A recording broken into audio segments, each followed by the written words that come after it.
특수고용 노동자들, 이 서비스 연맹 2만여 명의 특수고용 노동 조합원들이 계십니다. 이분들이 산재보험, 고용보험이 있는데 막상 이 제대로 안 쓰여집니다. 그래서 현장에서는 이러려면 산재보험료, 고용보험료 왜 떼가냐 이런 말들까지 나오는 현실이거든요. 그래서 오늘 이것에 대해서 현장 직원도 많이 듣고 전문가들 실제 조사 내용도 확인하고 이거에 대해서 어떻게 전문가들의 토론을 통해서 어떻게 제도 개선할 것인가에 대해서 얘기하고 향후에 법제도 방안을 마련하고 추진하는 일환으로 토론회가 준비되어 있습니다. 참가하신 분들의 힘찬 박수로 토론회를 시작하도록 하겠습니다. 예, 저는 서비스 연맹에서 특허 플랫폼 노동위원회를 담당하고 있는 연맹 사무처장 김광창입니다. 오늘 애초에 국회의원 네 분께서 이 툴을 함께 준비해 주셨는데 한도 일정 때문에 오시기 어렵다고 했었는데 다행스럽게 저희 토론회 때문인지 모르겠지만 일정이 안 돼서 함께 귀한 시간을 내주셨습니다. 아마 진행 중에 곳곳에 오실 수도 있는데 그때마다 귀한 말씀 들어보도록 하고 먼저 지금 이 자리에 참여하고 계시는 우리 조합원이시기도 하시죠. 진보당의 정혜경 국회의원님 인사 말씀 듣도록 하겠습니다. 박수 드리겠습니다. 예, 반갑습니다. 비정규직 노동자 정혜정입니다. 예, 특수고용 노동자들의 노동권과 관련해서 사회적으로 이제는 어느 정도 여론의 기반이 형성되고 있다라고 생각이 많이 들고요. 그래서 이제 국회에서도 의원님들께서도 이와 관련돼서는 많은 법 제도 개선을 하기 위한 과정에 고민들이 이제 깊어지고 있는 단계인 것 같습니다. 그래서 실질적으로 이제 이것을 이제 현장에 맞게 개선해 나가는 이것을 어떻게 해야 하는가에 대한 깊은 고민을 할 수 있는 계기가 되었다고 생각을 하고요. 오늘 이 토론회를 기점으로 해서 그것을 좀 현장의 목소리에 기반한 제도 개선을 할 수 있도록 하는 그런 과정에서 이 토론회를 저도 함께 같이 경청하도록 하겠습니다. 오늘 준비해 주신 우리 서비스 연맹과 그리고 우리 전문가위원님들께 감사 인사 드리고요. 네, 함께 경청하도록 하겠습니다. 네, 시작하기 앞서서 주요 참가단이 소개 잠시 먼저 드리겠습니다. 오늘은 현장의 토론을 먼저 듣고 기본 발표 내용을 듣고 난 다음에 전문가님들의 토론을 듣는 방식으로 진행하려고 합니다. 오늘 세 분의 현장 토론이 준비되어 있는데요. 먼저 학습지 산업노조 고문지부장이신 박성희 지부장님 참가하고 계십니다. 국회노조 국방본부 강민욱 준비위원장님 참가하고 계십니다. 배달 플랫폼 홍창희 위원장님 참가하고 계십니다. 네, 그리고 우리 킥서비스 노조 위원장님 참석하고 계시고요. 가전통신의 김순옥 부위원장님 참석하고 계십니다. 대리운전 노조 위원장님 참석하고 계시고 마트 노조 사무처장님도 참석하고 계십니다. 아, 예, 오십시오. 아, 예, 의원님도 오십시오.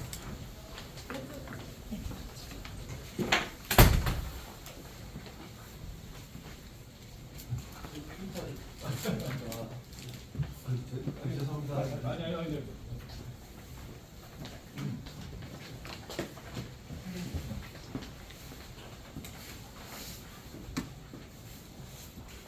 예, 특수고용 노동자, 플랫폼 노동자들의 처우에 대해서 국회에서 많은 관심이 가지고 있는 것 같습니다. 민주당의 박해철 의원이 오셨는데요. 우리 본격적으로 하기 전에 인사 말씀 좀 듣고 하는 게 좋지 않을까 싶습니다. 박해철 의원님 힘찬 박수로 모시겠습니다.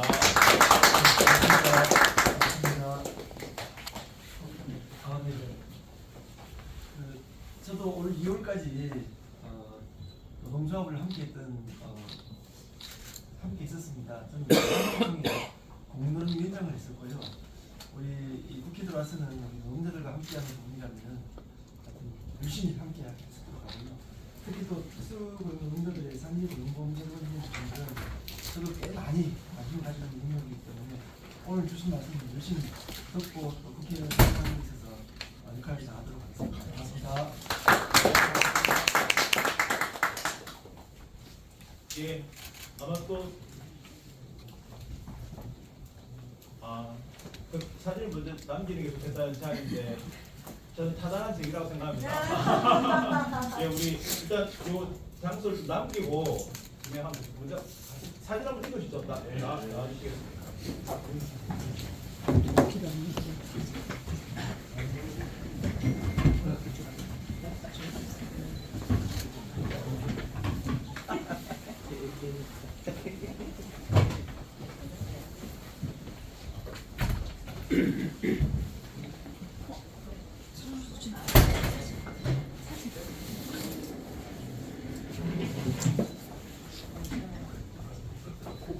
가까이 여러분 친한 차 해주셔야 돼요. 그렇죠. 딱 지난 순간 지난 차시죠. 너무 좀 떨어져 있어. 네.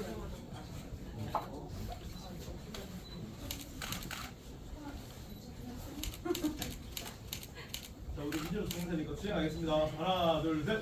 네. 다 됐을까요? 네. 네. 네, 고맙습니다.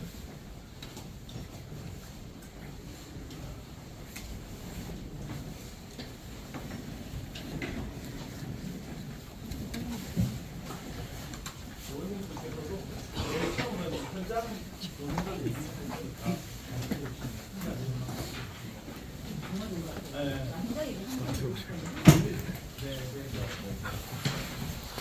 굉장히 저희 연맹 활동의 기반이기도 하고 현장의 일선에서 현재 법제도에 기반한 산재 고용보험과 어떤 문제가 있는지 고충 문제에 대한 얘기를 먼저 들어보고 전체에 대한 개발적 발제 전문가들의 의견 말씀 듣는 시간을 가지려고 합니다. 그래서 토론자님 소개를 제가 한번 드렸습니다. 하기 전에 먼저 크게 개괄적 소개 드리고 시작하도록 하겠습니다. 이쪽에 있는 자료 순서들 말씀을 드리겠습니다. 노동자 권리 연구소 윤혜림 소장님 함께하고 있습니다. 네, 한국노동연구원 이병희 선임 연구위원님 함께하고 있습니다. 공동법률사무소 일가사람 전동희 노무사님 함께하고 있습니다. 네, 국회 입법조사처 한인상 팀장님 한 10분 정도 늦게 오시기로 했습니다. 아직 오면 다시 인사드리도록 하겠습니다. 먼저 현장의 반응 들어보도록 하겠습니다.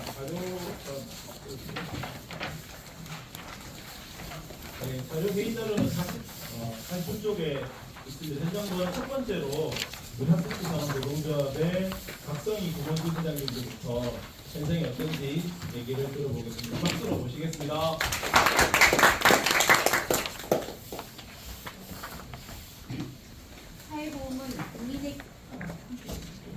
사회보험은 국민에게 발생하는 사회적 위험, 질병, 장애, 실업, 고령을 보험의 방식으로 대처함으로써 국민의 건강과 소득을 보장하는 제도이며 국가의 사회 안전망으로 각 사회보험별 법에 따라 가입을 의무적으로 정하고 있다. 4대 보험과 관련하여 대국민 민원 서비스를 제공하는 4대 사회보험 정보연계센터에서는 사회보험의 정의를 사회보장기본법 제3조를 근거로 밝히고 있습니다. 저는 대한민국의 국민입니다. 그리고 공원학습에 입사해서 두 아이를 낳고 키우며 26년째 일하고 있는 학습지 노동자입니다. 제가 26년 동안 공원학습에서 일하고 있지만 대한민국의 국민임을 증명해야 할 경우 공원학습에 일하고 있는 것은 아무 소용이 없었습니다. 주민등록증만 있으면 제가 대한민국의 국민임이 확인되었습니다. 그런데 사회보험의 적용 대상에서는 왜 국민인 것보다 공원학습에 일하고 있다는 것이 우선되어야 하는지 이유를 알 수 없습니다. 특수고용 노동자인 학습지 교사로 일한다는 이유로 두 아이를 출산하고 양육하면서 출산, 육아, 휴직 제도를 사용할 수 없었습니다. 2021년 학습지 노동자에게 고용보험이 적용되었을 때 정말 기뻤습니다. 하지만 육아휴직이 보장되지 않는 반쪽짜리 고용보험이었습니다. 세상 모든 언론과 정치인들이 저출생이 문제라고 이야기하면서 정작 특수고용 노동자에게는 육아휴직을 보장하지 않았습니다. 95% 이상이 여성인 학습지 교사들은 육아휴직이 없어 출산 후 복직하지 못하는 경우가 대부분입니다. 아이가 어린이집에 다니면서 다시 일을 시작하더라도 초등학교 준비기에 들어가면 또 회사를 그만둬야 합니다. 학습지 교사가 육아와 일 모두를 안정적으로 하기는 거의 불가능해 취업과 퇴사를 반복하게 되고 이는 불안정한 수입의 원인이 되고 있습니다. 특수고용자의 특수한 고용보험은 육아휴직이 적용되지 않는 차별이 전제되어 있습니다. 학습지 노동자들이 산재보험 가입 요구를 시작했던 것은 2004년 공원학습에서 일하다 가짜 회원으로 인한 정신적 압박으로 28살의 나이에 돌아가신 고 이정현 선생님의 산재 적용을 위한 투쟁부터였습니다. 그렇게 간절하게 원하던 산재보험이 적용되었지만 특수고용자인 우리에겐 차별의 딱지가 붙었습니다. 우리 학습지 노동자는 사용자가 내야 할 산재보험의 50%까지 부담합니다. 심지어 작년 7월에는 보험료도 올랐습니다. 보험료는 인상되었는데 휴업급여의 일하액은 삭감되었습니다. 얼마 전 상담한 한 학습지 교사는 일하다 다리를 다쳐서 휴직하고 산재 절차를 알아보았으나 휴업급여가 너무 적어 당장의 생계 때문에 물가를 짚고 일했습니다. 이후 다친 다리는 악화되었고 결국 산재보장도 못 받고 일도 못하게 되었습니다. 특수고용 노동자의 특수한 산재보험은 생계를 보장하기에는 휴업급여가 너무 적어서 다쳐도 산재 처리를 할 수도 아파도 쉴 수 없습니다. 지난 8월 전국 학습지 산업 노동조합에서 학습지 노동자 444명을 대상으로 진행한 건강 실태 조사 결과에 따르면 50대 이상의 여성이 대부분인 학습지 노동자들은 많은 질병에 시달리고 있습니다. 불규칙한 식사와 스트레스로 인한 위장질환은 77%, 화장실을 갈 수 없어서 시달리는 방광질환은 70%나 경험하고 있습니다. 특히 무거운 가방과 부재채점, 앉았다 일어났다를 반복하는 동작으로 근골격계 질환을 앓고 있는 노동자가 76%에 달하였습니다. 더욱 심각한 것은 실적 압박, 불규칙한 소득, 미래에 대한 두려움 등으로 우울감을 호소하는 학습지 노동자도 응답자의 82%에 달한다는 것입니다. 이와 같이 어려움을 호소하는 학습지 노동자들이 산재 처리를 못하는 것은 휴업급여가 실제 생계에 도움이 되지 않아서 휴업 업무를 중단할 수 없고 산재 신청 절차가 번거롭고 까다로워서 등을 주요한 이유로 꼽았습니다. 특수고용 노동자가 일하다 다쳐서 받을 수 있는 산재보험의 휴업급여는 2일 한액 41,150원입니다. 근로기준법상 노동자들이 2일 한액은 78,880원입니다.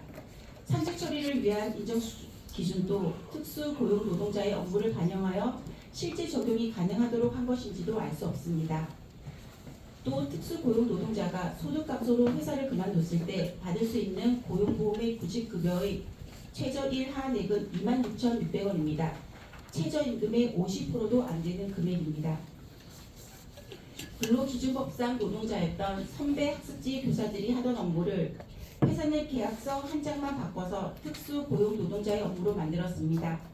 전혀 특수하지 않은 노동에 특수를 붙이고 학습지 회사는 모든 사회적 의무와 책임을 회피하고 있습니다. 그런데 국민을 보호해야 할 국가마저도 특수한 사회보험으로 우리를 차별하고 있습니다. 우리는 특수한 사회보험을 원하지 않습니다. 사회적 위험을 예상하고 이에 대처함으로써 국민의 경제생활을 보장하는 사회보험을 평등하게 보장받고 싶습니다. 국민으로서 국가로부터 차별받지 않기를 희망합니다. 감사합니다. 네, 현장 현장 증언 잘 들었습니다. 2021년 학습지 노동자에게 고용보험이 적용돼서 정말 기뻤다는 게 당시에는 다 그랬어요. 그런데 막상 해보니까 반쪽짜리였고 급여가 너무 작아서 실제로 아파도 쓸 수 없는 게 현실이다라는 증언 말씀 잘 들었습니다. 51쪽, 53쪽에는 학습지 노조 자체적으로 건강권 실태조사에 따른 결과인데 참고해 주시기 부탁드리겠습니다. 두 번째 현장 발언 듣도록 하겠습니다. 쿠팡 택배 현장에서 보는 산업재해에 대한 주제로 해서 강민욱 택배 쿠팡본부 준비원장님의 현장 증언 듣도록 하겠습니다. 네, 다들 아시다시피 택배 노동자들은 중량물을 주급하면서 장시간 고강도 야외 노동을 하는 노동자들입니다. 따라서 산재 위험이 큰 직종입니다. 그러나 현재 택배 노동자들은 특수고용 노동자라는 이유로 법적으로 사용자가 모두 산재 보험료를 부담하는 일반 근로자와 다르게 사용자가 50대 50% 절반을 직접 부담하고 있습니다. 산재보험료 징수에 관한 법률 제48조 6항을 보면 산재보험료는 사업주와 산재보험 노무 제공자가 각각 2분의 1씩 부담한다. 다만 사용 종속관계의 정도를 고려하여 대통령령으로 정하는 직종에 종사하는 산재보험 노무 제공자의 경우에는 사업주가 부담한다고 나와 있습니다. 그러나 이 대통령령은 지금까지도 오랜 기간 동안 정해지지 않고 있습니다. 택배 노동자의 경우 간접 고용과 특수고용 형태를 띠고 있지만 그 대부분이 한 회사에 전속되어서 일을 하고 있습니다. 택배 전용 영업용 번호판인 대번호판도 원청 택배사, A점, 택배기사가 전속 계약서를 써야 받을 수 있습니다. 그리고 이미 CJ에 대한 통운과 택배 노조와의 원청 사용자성을 다투는 행정소송에서 2심 재판부까지 원청의 사용자성을 인정하는 판결을 내린 바 있습니다.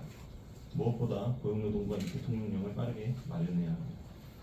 쿠팡 현장에서 산업재해는 더 빈번하게 발생하고 있습니다. 이미 지난 국정감사 기간에 밝혀진 자료에 따르면 쿠팡 산업재해율이 전체 산업의 9배에 달하며 조선업과 건설업보다도 수치가 높은 것으로 드러났습니다. 특히 쿠팡이 여러 현장 중 택배 현장은 심각합니다. 무엇보다 다른 택배사들보다 업무량이 많습니다. 각 택배사들은 분류 작업을 별도의 분류 인력을 통해서 원청 택배사가 직접 하고 있지만 쿠팡에서는 택배 노동자들이 직접 수행하고 있습니다.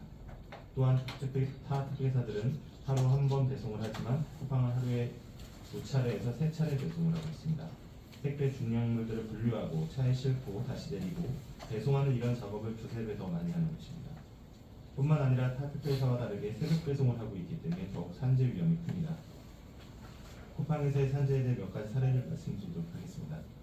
제 바로 옆자리에서 일했던 한 동료는 계속된 업무로 발목에 문제가 생겼습니다. 점점 무리하게 되고 도저히 배송을 할 수 없었습니다. 그래서 병원에 갔더니 한쪽 발목에 인대가 끊어졌다는 진료 결과를 쿠팡이 나게 되었습니다. 이에 수술을 하고 병원 업무과를 통해 산재를 신청했습니다. 그러나 근로복지공단에서는 이것이 질병이기 때문에 업무 연관성이 없다며 산재를 불승인하였습니다. 현재 재신청을 한 상황입니다. 두 번째 사례를 말씀드리겠습니다. 이 택배 노동자 역시 배송 중에 부상을 당했습니다. 밤 9시 정도의 캄캄한 밤에 배송 중에 점프를 하였고 땅바닥이 잘 보이지 않아 잘못 착지를 하는 바람에 무릎을 다치게 되었습니다. 산재 신청을 하였고 3개월가량 일을 쉬게 되었습니다. 그리고 나서 복귀를 하려고 했더니 대리점에서 일할 수 있는 배송구역이 없다는 답을 받았습니다. 산재를 입어 불가피하게 치료 목적으로 일을 했는데 다시 일을 할 수 없는 상황이 되었습니다. 산재 발생이 생존권 위협으로 이어지고 있는 것입니다.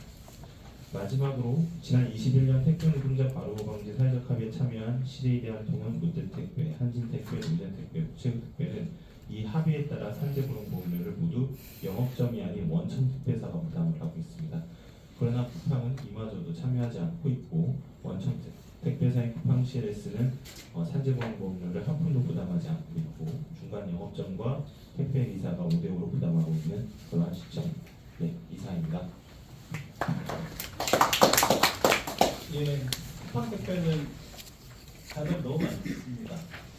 최근에 쿠팡 청문회 개최를 위해서 5만 천 원을 함께 했었는데 서비스 연맹에 많은 조합원들께 도와주셔서 달성했고, 하지만 지금도 우리 강민우 준비위원장님과 정수기님의 아버님께서 국회 앞에서 농성을 계속 하고 있습니다. 많은 관심을 가져주시고 오늘 귀한 시간 내셨던 우리 두 분의 국회의원님들께서도 한노위에서 우리 문제를 중요하게 다뤄주고 계십니다. 더 이상 일하다가 죽지 않는 사회를 만들어나는데 모두 힘을 좀 모아야 되지 않을까 싶은 생각이 다시 한번 듭니다. 세 번째 현장 발언 들어보도록 하겠습니다. 배달 노동자가 보는 산재, 고용보험의 개선점에 대해서 홍창희 배달 플랫폼 노조위원장님 말씀 듣도록 하겠습니다. 네, 안녕하세요. 홍창희라고 합니다. 다들 아시다시피 배달앱이 활성화되면서 배달 노동자들이 굉장히 많이 늘었습니다. 얼마 전 기사를 보니까 특허 플랫폼 노동자 산재보험 가입자가 작년에 비해서 한 50만 명 늘었다고 하더라고요. 그 중에 많은 부분을 배달 노동자들이 아마 차지할 걸로 예상되는데 계속 그렇게 늘어나고 있습니다. 처음 노동조합 시작할 때 도대체 배달 노동자 몇 명이나 되냐 이렇게 물었을 때 거의 이걸 제대로 답할 수 있는 전문가들이 없었거든요. 왜냐하면 제도권 밖에 있다 보니까 몇 명인지 알 수가 없어서 보통 한 10만 명에서 20만 명 될 거예요. 이런 얘기를 했었는데 지금 산재 전속성 폐지되고 고용보험 가입이 가능해지면서 이제 어느 정도 배달 노동자들의 숫자가 파악됐습니다. 제도권 안으로 이제 들어오고 있다는 긍정적인 점으로 보고 있는데요. 근데 그에 비해서 현행 이제 산재 고용보험 제도 자체가 전통적으로 이제 고용관계를 전제로 설계되어 있어서 플랫폼 노동에 맞는 그런 새로운 노동 형태를 반영하지 못하고 있다고 봅니다. 그래서 특히 실업급여하고 산재 요양급여 문제가 있는데요. 아시다시피 그 배달 노동자 현재 배달 노동자들에게는요 계약 만료 뭐 계약 해지가 없어요. 그러니까 회사에서 그러니까 쉽게 얘기하면 나가라고 하지 않습니다. 왜냐하면 저희가 있으면 있을수록 그 잠재적인 배달 인력이 되기 때문에 일을 하지 않는다 하더라도 그 플랫폼사에서 전혀 뭐 뭔가 비용 문제가 발생하지 않잖아요. 그러니까 그냥 내비두는 거죠. 일을 하던 안 하던. 근데 그러다가 자기들이 이제 필요할 때 갚을 때 문자를 뿌립니다. 얼마 더 줄 테니까 일해줘라고 문자를 뿌리죠. 그러면 그 문자를 보면 한번 또 나가서 일해볼까라는 생각이 들게 되거든요. 그렇기 때문에 자발적 퇴사밖에는 없고, 그러니까 자발적 계약 해지, 계약 만료 또는 자발적으로 나가는 것 외에는 방법이 없기 때문에 실업급여를 받을 수가 없습니다. 그래서 얼마 전에 그 환경노동위 김태선 의원실에서 제출받은 자료를 보시면 수급률이 0.203%예요. 그러니까 사실상 거의 실업급여를 받지 못한다는 거죠. 조합원들이 물어봐요. 고용보험료는 내는데 이거 왜 내냐, 뭐가 좋냐. 그러면 사실 이제 저도 뭐라고 답변하기가 어렵거든요. 그래서 그냥 우리 그냥 인정받는 거야 이런 정도로 조합원들한테 이제 설명하는 거죠. 그리고 이제 이거 우리 개선하자 이런 정도로 답변하고 있습니다. 그래서 고용보험료를 내는데 도대체 이거 왜 내냐 이런 질문이 안 나올 수 있도록 좀 해야 될 것 같고요. 또한 이제 산재 요양급여 문제인데요. 요양급여가 최저임금보다 못 받는 경우가 이제 생기게 됐어요. 그러다 보니 다쳐도 웬만큼 뭐 크게 다치지 않는 한은 좀 병원에 입원해서 또는 치료를 받아야 제가 보기에는 그렇게 받아야 되는 상황임에도 불구하고 요양급여가 너무 낮기 때문에 당장 이제 배달 노동자들 하루 벌어 하루 먹고 사는 사람들이 많기 때문에 그냥 그걸 감수하고 일하시는 분들이 많습니다. 배달 노동자는 이제 월급을 받지 않고 건당 배달료를 받기 때문에 시장 상황, 배달 수요 등 다양한 변수가 발생해요. 그러다 보니 수입이 들쭉날쭉 불규칙할 수밖에 없습니다. 특히 요즘 같은 비수기에는 1시간에 15,000원 받기도 어려운데요. 그러니까 콜이 없는 거죠. 쉽게 얘기하면 저한테 들어오는 콜이 없으면 1시간도 대기하는 경우가 있거든요. 그러다 보면 이제 짜증이 슬슬 밀려오는 거죠. 그럼 이제 주변 조합원들이나 아는 라이더들과 한테 이제 연락을 해요. 소통방에서 콜 있냐? 뭐 일하냐? 없어. 그러면 야 우리 열반들 그냥 술이나 한잔 먹자. 뭐 이렇게. 그래서 그냥 일을 제끼기도 하고 그러다 보니 수입이 들쭉날쭉합니다. 그리고 콜도 워낙 없기 때문에 평균 시급이 15,000원도 안 되는데요. 근데 15,000원을 계산해도 하루 8시간 기준으로 20일 일하면 240만 원의 수입을 올리는 거고 저희 이제 필요경비 제하고 그 70%로 계산을 하면 최저임금에 못 미치는 135만 9천 원 정도의 요양급여가 발생합니다. 100번 양보해서 시급 2만 원으로 계산해도 월 181만 원. 예. 마찬가지로 최저임금에 못 미치는 그런 요양급여가 발생합니다. 두 번째는 이 산재 적용 시 저희가 이제 교통사고를 많이 교통사고가 주로 산재에 많이 올라가게 되는데요. 저희 배달 노동의 특성에 무과실주의가 적용되는 거 아니냐. 이제 저희 같은 경우는 사고의 위험이 이제 일반적인 노동자보다 높은 직군이죠. 업무 특성상 이거는 뭐 이게 뭐 자랑스럽게 얘기하는 건 아니지만 업무 특성상 과속 또는 신호위반 끼어들기 위험한 운행을 안 할 수가 없습니다. 그러다 보면 이 12대 중과실 사고가 나는데 산재 적용을 받지 못하거든요. 그리고 또 운전자 이륜차 보험을 들어도 적용을 받지 못합니다. 그래서 산재 보험 적용이 배제되면 배달 노동자는 이제 치료비, 소득 손실 보상 등 전적으로 개인이 부담해야 되는 상황이 되는 것입니다.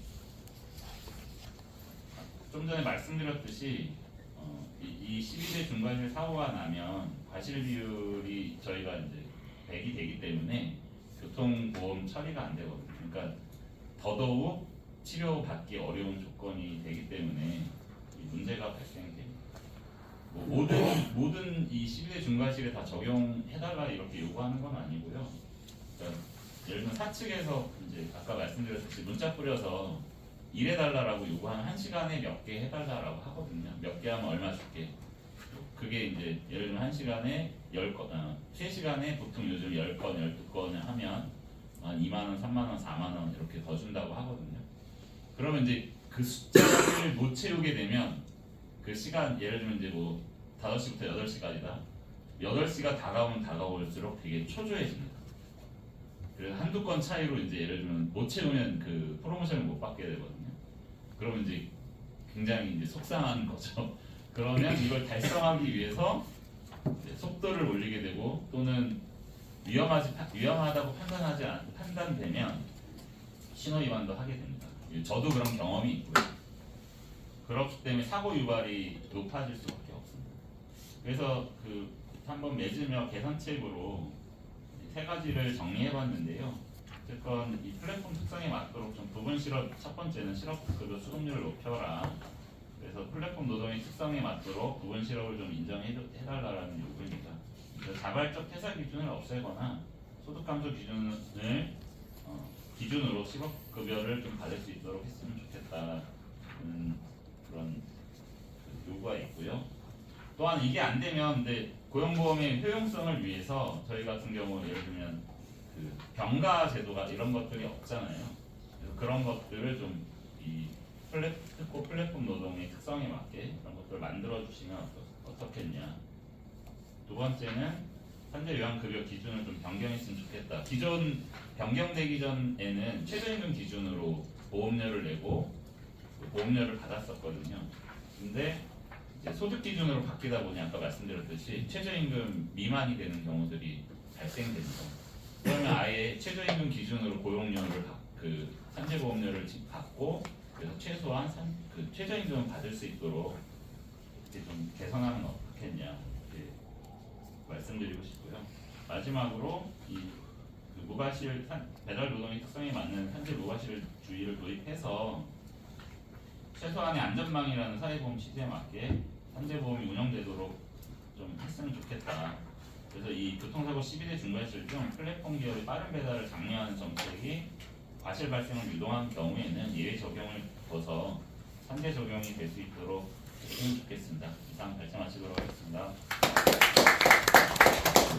네, 생생한 말씀 감사드립니다. 오늘 그 세 단위 말고도 지금 이 자리에는 대리운전, 가전통신의 방문점검원, 퀵서비스, 방과후 강사, 온라인 배송 노동자들 대표하는 조직에서 오셨습니다.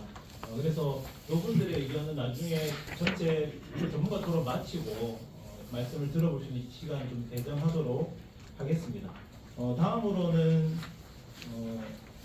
전체 발제를 개괄되는 문제 내용에 대해서 우리 서비스연맹의 경남도 정책위원 공관장으로부터 들어보도록 하겠습니다. 21쪽에 있는데요. 사회보험마저 사회를 받는 특수노동 실태에 대해서 경남도 연구원장님의 발표 들어가겠습니다. 진짜 박수로 모시겠습니다. 네, 반갑습니다. 서비스연맹연구원의 김남주라고 하고요. 그 발제 내용은 뭐 이야기를 드리긴 할 텐데 앞선 세 분의 내용들이라고 보시면 됩니다. 그거를 조금 이제 정제된 언어로 정리했다 이런 취지의 발제문이라고 생각하시면 될 것 같습니다. 그래서 요 목적은 이제 노동조합에서 고민하는 영역들, 산재 고용보험과 관련해서 그런 것들을 한번 정리했다 이렇게 생각해 주시면 될 것 같고 오늘 뭐 전문가 분들의 토론을 바탕으로 이것을 이제 서비스 연맹 차원에서 혹은 민주노총 차원에서 어떻게 우리가 좀 제도 개선 방향을 핵심적으로 가져갈지 그런 것들을 좀 의견을 많이 주시면 좋을 것 같습니다. 앞서 홍창희 위원장님 말씀해 주셨던 것처럼 이 노조위원장님들이나 간부들 좀 오래되신 분들 보면 이전에 이제 특고 분들의 이제 사대보험 가입, 그러니까 산재 고용보험 가입할 때 엄청 설득을 많이 하셨다고 하거든요.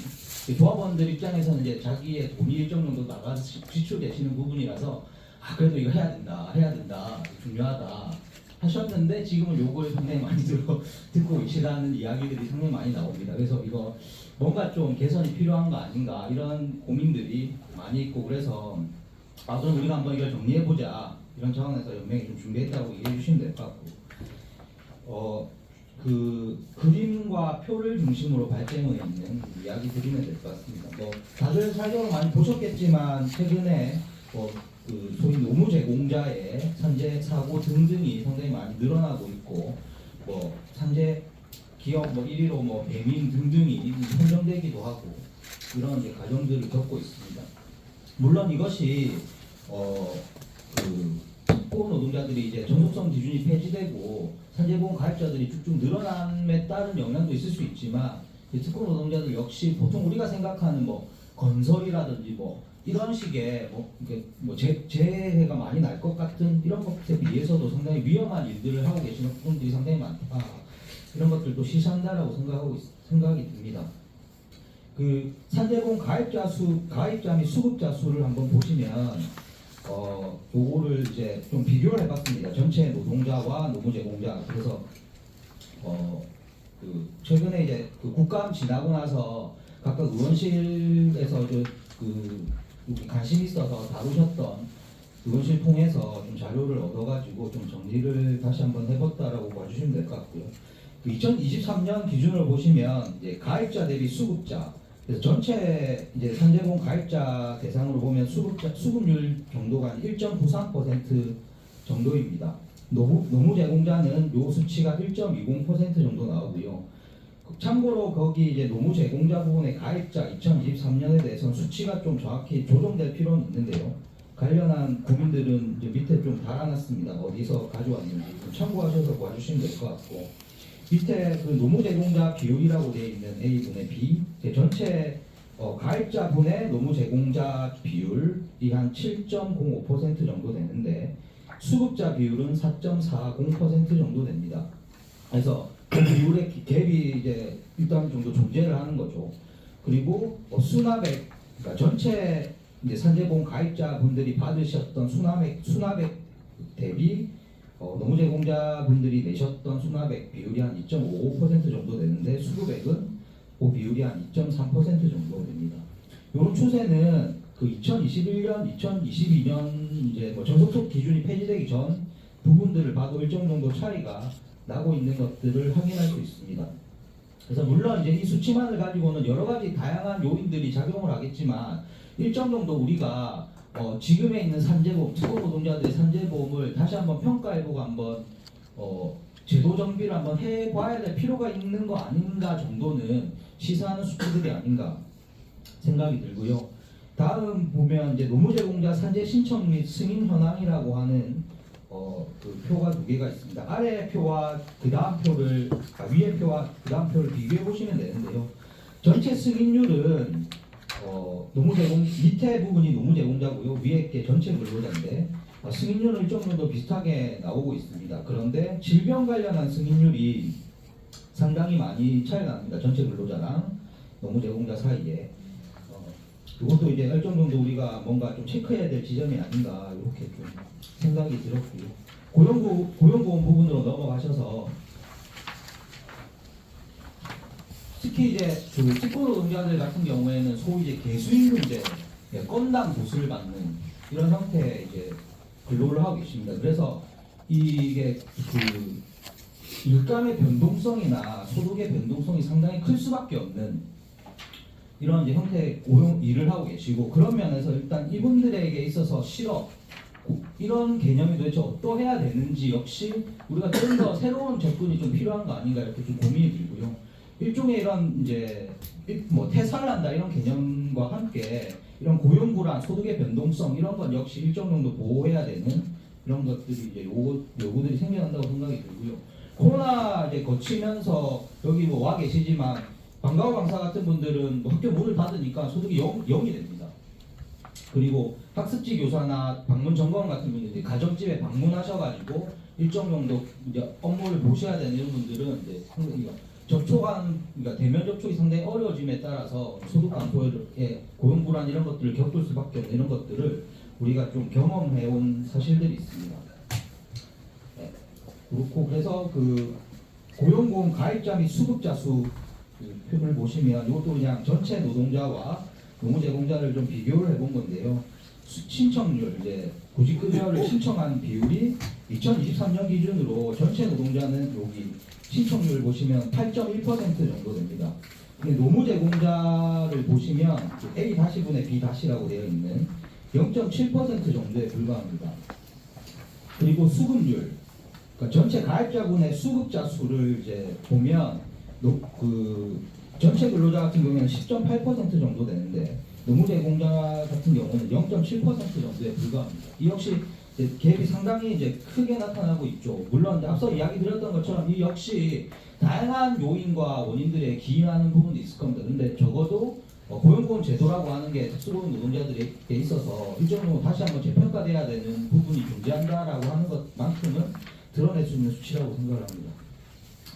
네, 그래서 뭐 뒤에 노무 제공자 출산급여 수급자 수 등등 보시면 이제 확인을 뭐 이런 이제 업종별로 정리해본 참고하시면 될 것 같고요. 그래서 이제 그 다음으로 설문조사, 그래서 이런 이제 좀 고민의식 속에서 연맹이 설문조사를 좀 진행을 했고요. 한 업종들은 이렇게 택배, 배달 킥 서비스 기사분들, 대리운전, 학습지, 방문 점검원, 방과방사, 마트 배송 기사분들, 가전 설치 수리 기사분들 이렇게 해서 좀 진행을 했고 한 747명 정도가 답을 해주셨습니다. 보통 이제 뭐 이런 설문조사를 하면 특징들이 보통 40대 이후분들이 많으세요. 그래서 뭐 이게 노동조합의 특성일 수도 있고, 근데 전반적으로 이제 그 이분들이 고령화되어 가고 있는 이런 측면에서 우리가 이분들을 어떻게 보호해야 될 건가, 이것 역시 일정 정도 화두가 된다라고 봐집니다. 한번 보시면 될 것 같고요. 설문조사 결과들을 쭉 한번 그냥 이거 한번 뭐 체크하는 정도로 해서 넘어가면 될 것 같은데요. 위에서 산재보험 관련해서는 이제 뭐 가입하고 계시냐 안 가입하지 않고 계시냐 이런 것들을 여쭤봤는데 가입하지 않고 계시다는 비율이 한 17.5% 정도 됐고요. 잘 모르겠다 이런 응답자분들도 한 20% 정도 됐습니다. 일단 이제 고용보험이라고 산재보험을 일단 사업주가 이거 신고하는 시스템인데 보통 자신들의 산재보험이 어떻게 되시는지 모르는 이런 분들이 상당수 존재한다라고 봐지고요. 그래서 그리고 고용보험을 왜 가입하지 않으셨냐, 미가입이라고 답해 주셨던 분들을 대상으로 여쭤봤는데 일단 대부분의 응답은 이제 몰라서라고 하는 응답이 가장 많이 나타났습니다. 그래서 근데 이제 산재 처리하셨던 분들, 이제 산재 처리 하셨다 이렇게 응답하셨던 분들이 있으셨는데 이제 그 관련해서는 3년을 기준으로 사고를 당해 다쳤거나 직업병에 걸린 적이 있냐 이런 질문들이 한 40% 정도가 있다라고 답을 하셨고, 없다가 60% 정도 되셨는데 신청했냐 산재를 했을 때는 18%밖에 이제 신청하지 않았다라고 이야기를 하고 있습니다. 그래서 뭐 신청하지 않은 이유는 여러 가지가 있을 텐데요. 산재 미신청 이유 표를 한번 보시면 몰라서랑 뭐 절차가 복잡해서 이런 이제 뭐 가정들도 있으실 테고, 사고 자체가 뭐 경비에서 넘어가셨던 분들도 많이 존재할 것 같습니다. 저희가 좀 주목해서 제가 봤던 건 업무 중단이 불가해서라는 응답도 한 40% 정도가 업무 중단이 불가했다 이렇게 답을 해주셨던 분들도 존재하십니다. 이것도 일정 정도 이제 주목해야 되는 지점이 아닐까 생각이 들고요. 넘어가셔서 그 업종별로 미신청 이유는 한번 참고하셔서 보시면 될 것 같고요. 개선 지점 관련해서는 어떤 게 제일 좀 개선되어야 할 것인지에 대한 그 질문을 드려봤습니다. 제일 많이 나왔던 답변은 보험료 사업주 100% 부담이 제일 크게 나왔고요. 뭐 약간 추상적인 질문이긴 하였는데 특수성을 고려한 인정 기준이 좀 필요하다 이런 응답자분들도 많으셨고, 최저 보상액 인상 뭐 이런 응답을 하셨던 분들도 많으셨습니다. 업종별로는 한번 참고하시면 될 것 같고요. 고용보험 부분으로 좀 넘어가겠습니다. 가입 여부 여기도 이제 여쭤봤는데 모른다는 응답이 여기서도 한 16% 정도로 상당히 많이 나왔습니다. 업종별로 보시는 표도 한번 참고하시면 될 것 같고요. 이거 왜 이제 그러면 가입하지 않았냐 이렇게 여쭤봤는데 몰랐다 이렇게 답하셨던 분들의 비중들이 꽤 많았습니다. 업종별로는 좀 차이가 있었는데 노조 활동 등등에 따라서의 차이도 있을 수 있겠고 보통 이제 이것도 역시 뭐 삽주가 이제 가입하는 입장에서 본인이 고용보험이 가입되어 있는지 없는지 이런 것들 모르는 이런 형태들도 많이 나타나고 있는 것 같습니다. 뭐 실업 상태 경험한 적이 있냐 부분 실업까지 이렇게 여쭤봤는데요. 한 22% 정도가 실업 경험이 있는 것으로 응답을 하셨고요. 구직급여 같은 거 신청하셨냐 이렇게 질문에는 한 90% 정도가 신청하지 않았다라고 응답을 하셨어요. 한 10% 정도만이 신청을 하셨다라고 응답을 하셨고 왜 그러면 신청하지 않으셨어요? 라고 하는 질문에는 제일 많은 응답이 이제 뭐 부분 실업 상태였다.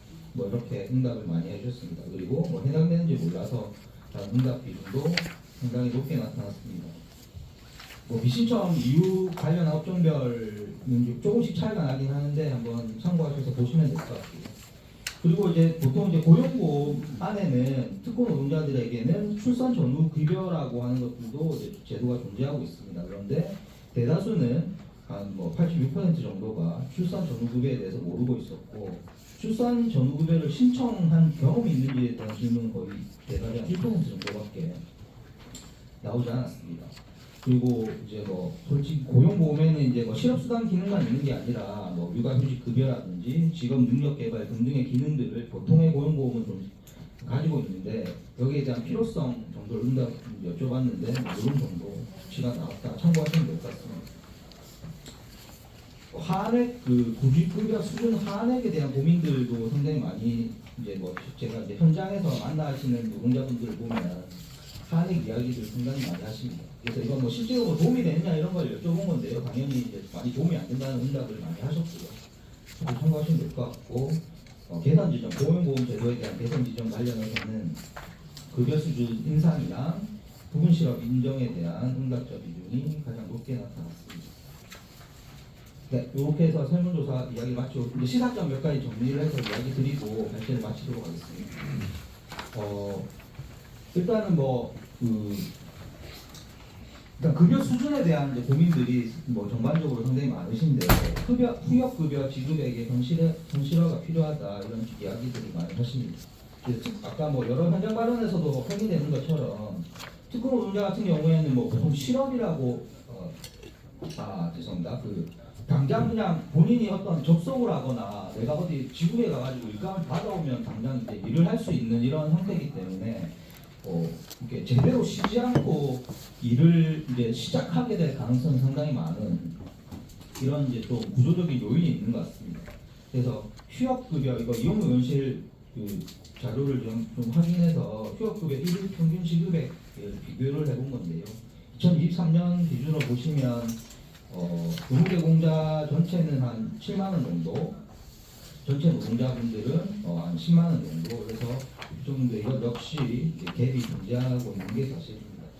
그리고 이제 특수고용 노동자는 1한액이 한 41,150원으로 이렇게 최저임금 수준에 못 미치고 있는 것들 이런 것이 이제 계속 이제 뭐 현실화해야 되는 요구들이 노동계에서는 굉장히 많이 존재하는 것 같습니다.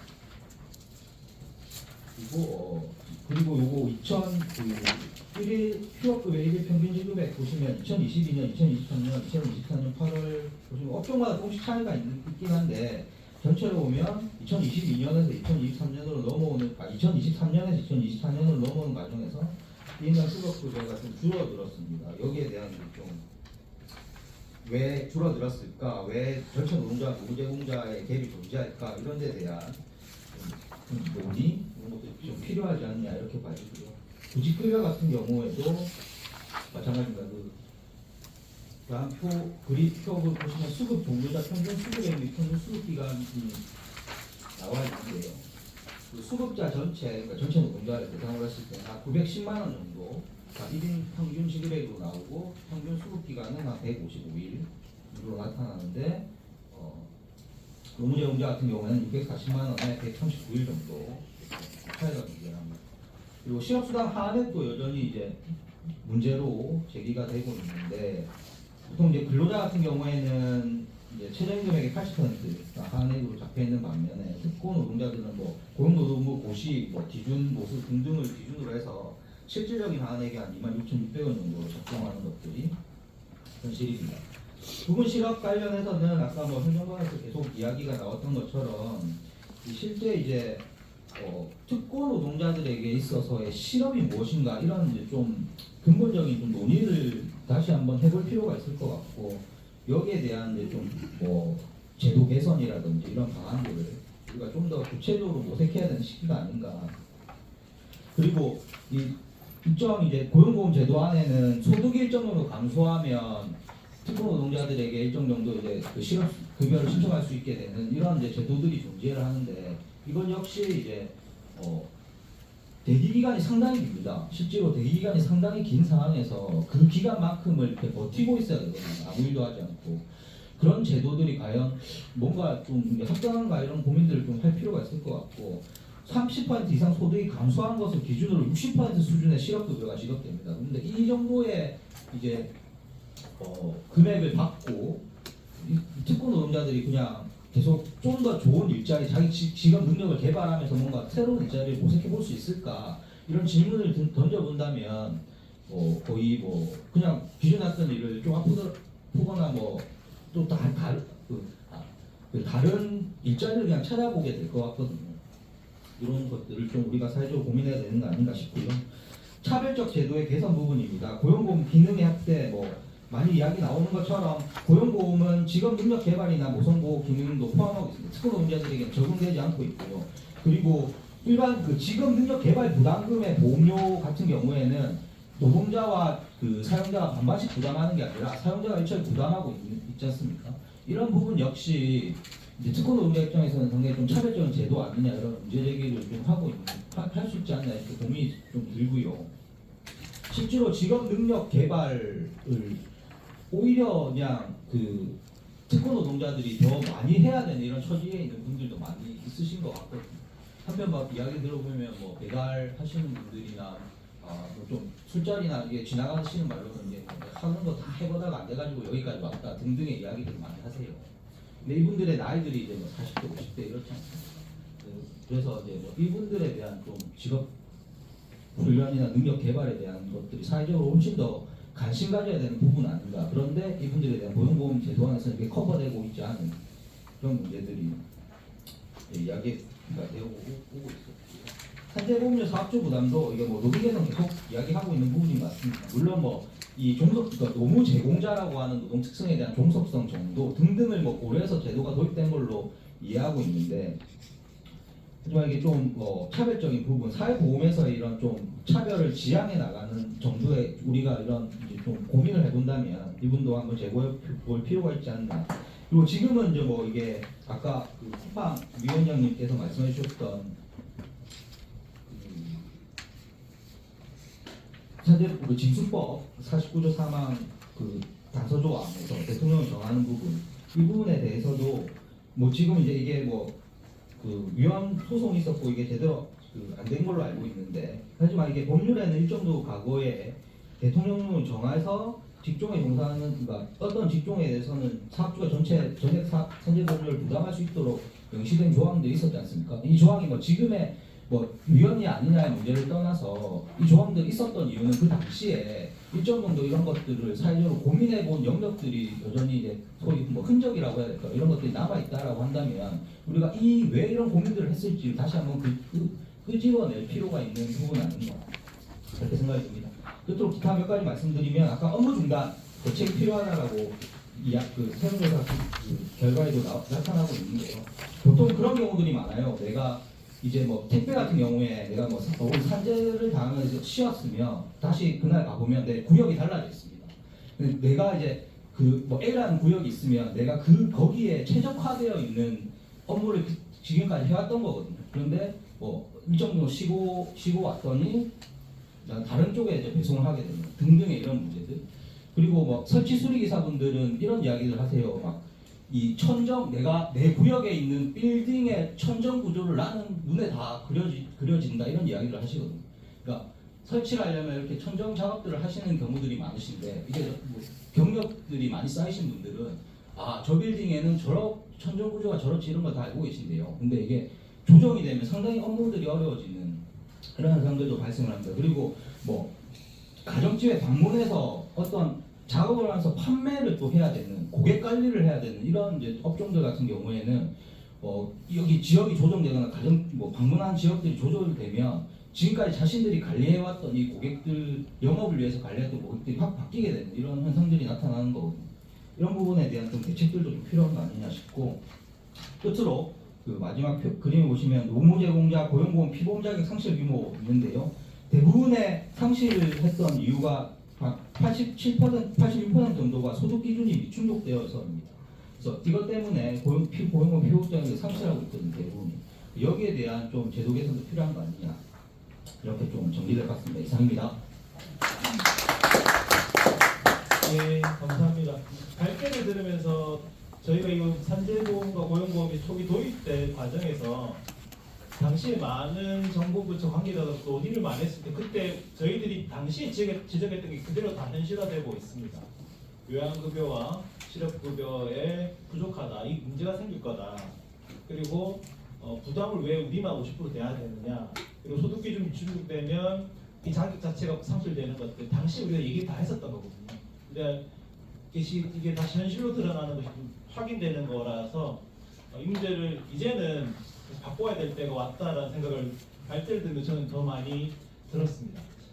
토론 과정 중에 귀한 분이 한 번 더 오셨습니다. 우리 서비스 노동자들의 문제에 대해서 많은 관심을 가져주시고 많이 도와주고 계신데요. 우리 유영욱 국회의원님 말씀 잠시 들어보도록 하겠습니다.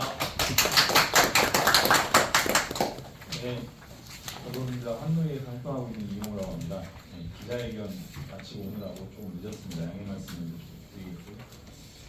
그 얼마 전 끝난 국정감사에서 제가 이제 주되게 다룰 의제 중에 하나가 소위 그 윤석열 정부의 부정수급 프레임을 좀 강력히 지적을 했습니다. 지금 윤석열 정부가 뭐 노동약자라고 하는 명칭을 쓰면서 계속적으로 프레임으로만 활용하고 제대로 된 어떤 대책도 내놓지 않고 정책 법안도 내놓지 않고 있는 마당인데, 가장 그 열악한 조건에 있는 체불 노동자들, 그다음에 실업 노동자들, 그다음에 이제 산재 노동자들, 이런 부분에 대해서 잘 아시는 것처럼 뭐 부정수급, 대지급금 부정수급, 그다음에 실업급여, 그다음에 산재급여, 이런 부분들에 대해서 계속 부정수급 프레임을 내걸면서 이런 부분들에 대해서 오히려 더 안 좋은 어떤 정책들을 개발을 하고 있는 마당이어가지고, 실제 부정수급 자체가 없는 건 아니지만 그것은 핀셋 대응이든 적절한 페널티든 이런 방식으로 대응하면 될 문제고, 그것을 매개로 해서 이런 관련 정책들을 계속 후퇴시키는 것은 당신네들이 얘기하는 노동약자 그거하고 맞지도 않다, 이런 부분들을 지적을 했고요.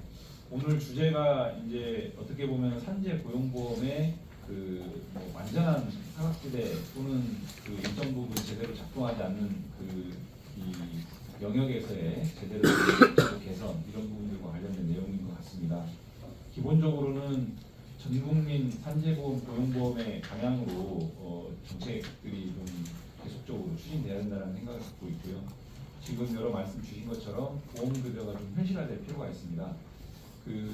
뭐 비근한 예로 지금 추억급여 말씀을 주셨는데, 지금 추억급여의 최소 하한액 고용노동 고시가 기존에 이제 노무제공자 들어오기 전에 그런 추억급여의 최소 금액보다도 오히려 더 다운되는 좀 아이러니한 상황들을 계속 지적을 했고요. 국정감사에서 노동부도 그런 부분들은 충분히 동의한다. 그래서 아마 고시 개정을 어느 정도는 국정감사장에서 인정한 부분이 있기 때문에 그런 부분들 계속 좀 챙겨보겠습니다. 그리고 부분 실업과 관련해서도 지금 특수한 사정들, 특성들이 있기 때문에 그런 부분들을 반영한 제도 도입은 당연히 좀 필요하다고 보여지고, 이런 부분들도 법안이 발의된 부분들도 있습니다. 그래서 잘 챙겨보고 오늘 나왔던 내용들 좀 잘 새겨서 입법하는데, 또 정책 진행하는데 좀 잘 신경 써보도록 하겠습니다. 네, 고맙습니다. 네, 말씀 감사합니다. 이제 전문가분들의 말씀을 들어보도록 하겠습니다. 한 10분에서 15분 가량 토론 말씀해 주시면 감사할 것 같습니다. 가장 먼저 61쪽에 있는 자료실을 봐주시면 되겠습니다. 노동자 권리연구소 윤혜임 소장님 말씀 먼저 청해 주도록 하겠습니다. 박수로 모시겠습니다. 예, 제가 오늘 제 토론 제목을 특수 형태 노동자에 대한 차별 없는 산재보험 고용보험 적용이라고 잡았는데요. 그 이유는 앞에 이제 설문조사를 통해서 드러났던 산재보험이나 고용보험이 실제로 특수고용 플랫폼 노동자들에게 제대로 작동하지 않고 있다라는 것에 대한 사실 원인 분석은 말하자면 보다 총체적으로 이루어져야 된다고 생각하기 때문입니다. 왜냐면 예를 들어서 앞에 산재보험에서 예를 들어 직업병이 잘 인정되지 않는다랄지 산재보험에서의 휴업급여의 수준이 실질적으로 요양에 전념할 수 있을 만큼 되지 않는다랄지 사실 이런 문제는 특수고용 노동자에게 한정되는 문제가 아닙니다. 정규직인 경우에도 마찬가지로 발생하고 있는 문제이고 산재보험에서 전반적인 제도 개편이 필요한 부분들입니다. 고용보험도 마찬가지입니다. 사실 지금 부분실업 인정이 안 되는 부분에 대해서 많이 말씀하셨는데 뒤에 말씀드리겠지만 이것은 역시 특수고용 노동자에게만 한정되는 문제가 아닙니다. 지금 많은 노동자들이 이른바 멀티잡을 하고 있기 때문에 이런 경우에 사실은 부분실업이 인정되지 않음으로 인해서 사실상 소득 감소에 대해서 보충이 안 되고 있는 것은 역시 고용보험의 전반적인 개편이 필요한 문제입니다.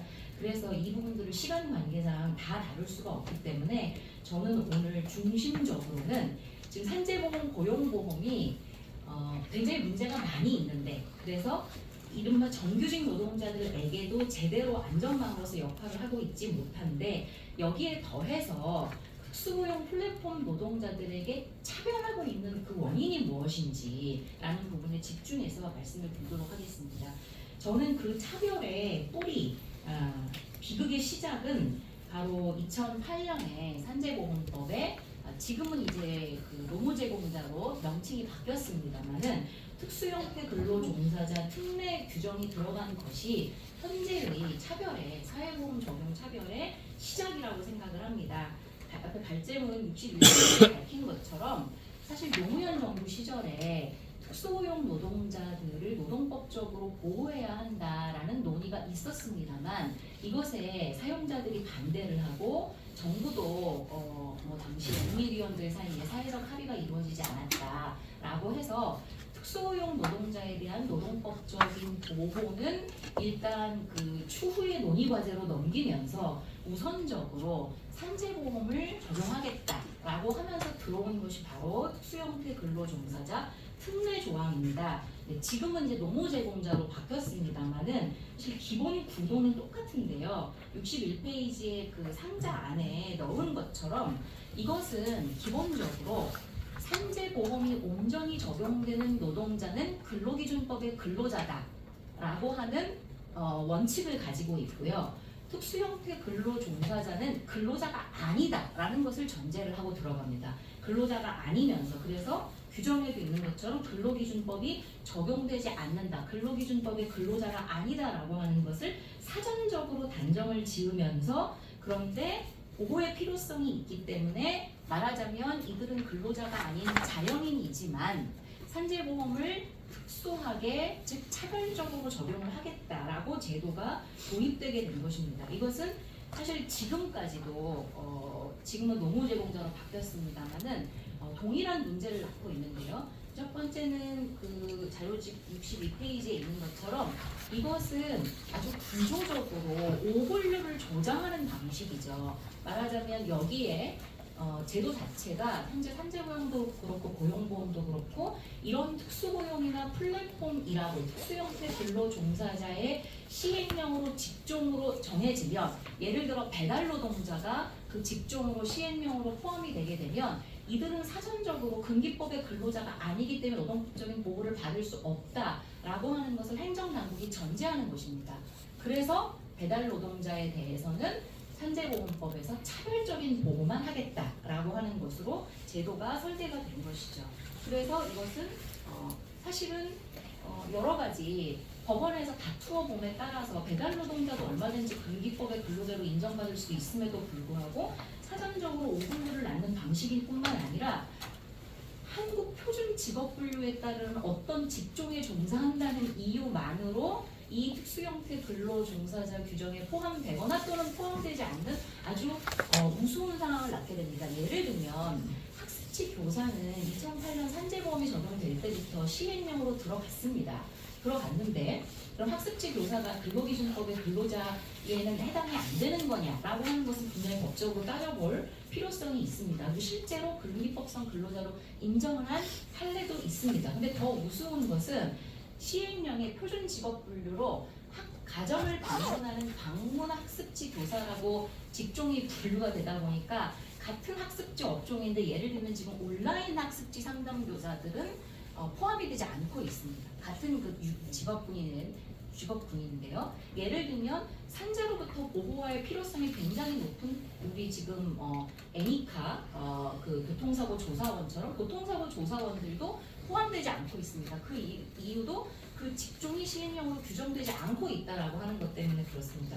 매우 기계적인 분류인 것이죠. 그래서 이거 게다가 법원 및 헌법재판소는 이미 지난 이제 이 제도를 시행하면서 20년간 판결을 통해서 이 특수 형태 근로 종사자나 노무 제공자로 분류되는 사람들은 노동법의 근로자가 아니고 이들은 자영입니다. 따라서 이들에 대해서 산재보험이나 고용보험을 차등 적용하는 것이 위헌이 아니다라고 하는 견해를 밝히고 있습니다. 말하자면 사회보험의 확대 적용인 것처럼 보이지만 사실은 사회보험 행정을 통해서 오히려 5분류를 낳고 노동법적인 보호를 받아야 하는 노동자들이 차별적인 보호를 받는 것을 정당화해주는 효과를 가지고 있습니다. 그렇기 때문에 저는 이 차별적인 적용을 구조적으로 개선하기 위해서 가장 먼저 필요한 것은 첫 단추를 다시 제대로 끼는 것이 필요하다. 그리고 그것은 바로 산재보험이든 뒤에 말씀드리는 고용보험이든 간에 지금 산재보험과 고용보험 그리고 사실 건강보험도 마찬가지는 똑같이 근로기준법의 근로자를 적용의 원칙으로 삼을까? 100% 적용하는 원칙은 근로기준법의 근로자로 삼고 근로기준법의 근로자가 아닌 노무제공자라고 하는 적용 방식을 취하고 있습니다만은 사회보험이 근로기준법의 근로자를 적용 대상으로 해야 할 아무런 법 정책적인 이유가 없습니다. 그래서 산재보험은 산재보험의 제도적인 목적에 맞게 그 적용 대상을 새롭게 정의하는 것이 무엇보다 필요합니다. 말하자면 지금 산재보험법 5조가 근로자를 적용의 원칙적인 대상으로 삼고 있고 이 근로자란 근로기준법의 근로자를 말한다라고 하고 있습니다만 이렇게 적용할 이유가 전혀 없다는 것입니다. 왜냐하면 산재보험의 목적은 근로계약 관계에서 발생하는 사고에 대하여 사업주에 대한 재해 보상의 보상보험의 성격을 가지고 있는 것이 아니기 때문에 그렇습니다. 이것은 말하자면은 집단적인 사업주, 집단적으로는 자본이라고 말할 수 있겠죠. 이 자본에 말하자면은 영역 내에서 노무를 제공하면서 그 일하는 과정에서 발생하는 재해로부터 보장을 한다라고 하는 것이 사회보험으로서의 그리고 무과실보험으로서의 산재보험의 그 목적이기 때문에 그렇습니다. 따라서 이것은 근로계약 관계에 있는 사용자의 재해보상 책임을 대리해주는 역할이 아니기 때문에 당연히 폭넓게 근로계약상의 근로계약 관계에 있는 근로자만이 아니라 전체 일하는 사람들이 일하는 과정에서 발생하는 업무상의 재해로부터 보호하는 역할을 하는 것에 충실하게 그 적용 대상의 개념을 새롭게 정할 필요가 있고 실제로 해외의 입법 사례들도 그렇습니다. 또한 ILO는 기본적인 노동권에 대해서는 고용상의 지위와 상관없이 즉 근로자가 아니더라도 모든 일하는 사람들에게 보장하여야 하는 노동 기본권을 정하고 있는데 그 중에 하나가 바로 노동에서의 안전과 건강의 권리입니다. 안전과 건강의 권리는 국제노동 기준에서 이것은 근로계약 관계에 있는 사람이 아니라 모든 일하는 사람들에게 보장되어야 하는 노동 기본권입니다. 그런 점에서 우리 산재보험법의 현재 5조의 근로자 규정은 모든 일하는 사람을 포괄할 수 있게 개정되는 것이 제대로 첫 단추를 끼는 방법이다라고 생각을 합니다. 이렇게 함으로써 사실 지금 노무 제공자에 대해서는 왜 근로자와 다르게 50%의 산재보험료를 부담시키느냐, 그 정책의 뿌리가 뭐냐면 산재보험법은 근로자를 보호하는 것이다 해서 출발하기 때문에 그렇습니다. 산재보험법은 근로자를 보호하는 것이니까 이 근로자에 대응하는 사용자가 산재보험료를 다 부담하는 게 맞는데, 노무 제공자들은 근로자가 아니므로, 자영인이므로 말하자면 자기가 일하면서 발생하는 보험에 대해서 보험료를 부담시키는 것이 정의에 맞다, 형평에 맞다라고 하는 것이 현재의 산재보험 정책의 출발점이기 때문에 그렇습니다. 그러나 만약에 산재보험을 모든 일하는 자들에 대해서 그 업무상 재해로부터 보호하는 사회보험으로 다시 재구조화한다라고 한다면 당연히 여기에 대한 보험료를 부담하는 것도 노무 제공자의 노무를 수령하는 자 혹은 노무를 이용하여 사업을 하는 자가 부담하는 것이 맞게 됩니다. 이것이 정책적으로 일관된 방향이 되기 때문에 이렇게 하는 부분들이 필요하다라는 것이고요. 이미 구체적으로 우리 그 산재보험법이나 고용보험법은 보험료 징수의 방식에 있어서 사실은 근로계약 관계에 있지 않은데도 불구하고 사업주의 보험료 부담 책임을 이미 넓게 인정을 하고 있는 제도적인 사례들이 있습니다. 대표적으로 지금 건설업에 한정되어 적용되고 있습니다만은 사업의 주차례의 가도급에 의해서 이루어지는, 대표적으로 지금 건설업이 그렇게 지정이 되고 있습니다만은 건설업의 경우에는 그 하청의 말단에 있는 일용 노동자들에 대한 산재 고용보험료의 부담은 원청이 지도록 하고 있습니다. 사실 근로계약 관계에 있는 사업주가 아님에도 불구하고, 왜냐하면 원청의 사업장에서 노무를 제공을 하다가 실직을 하거나 아니면 산재를 당하는 것이기 때문에 이들에 대해서 사회보험을 부담해야 될 책임이 원청에 있다라고 하는 것을 확인하고 있는 것입니다. 마찬가지로 우리 노무 제공자들에 대해서도 다시 재설계할 수 있다고 생각을 합니다. 넘어가서 고용보험에 대해서 말씀드리겠습니다. 고용보험은 제도가 더 사실 엉망인데요. 말씀드린 것처럼 지금 특수고용 노동자들이 느끼는 갑갑함은 우리나라 고용보험 제도 자체가 어떻게 보면 첫 단추가 잘못 끼워져 있고 우리 지금 고용보험이지 않습니까? 유일하게 사실 국제적으로 보면 실업보험이라고 더 많이 불립니다. 근데 우리는 고용보험을 도입할 때부터 말하자면 노동자들이, 일하는 사람들이 실업을 했을 때 이 실업 기간 동안에 최소한의 생존을 위한 소득을 보장해 준다라는 것을 제도의 출발점으로 삼지 않았습니다.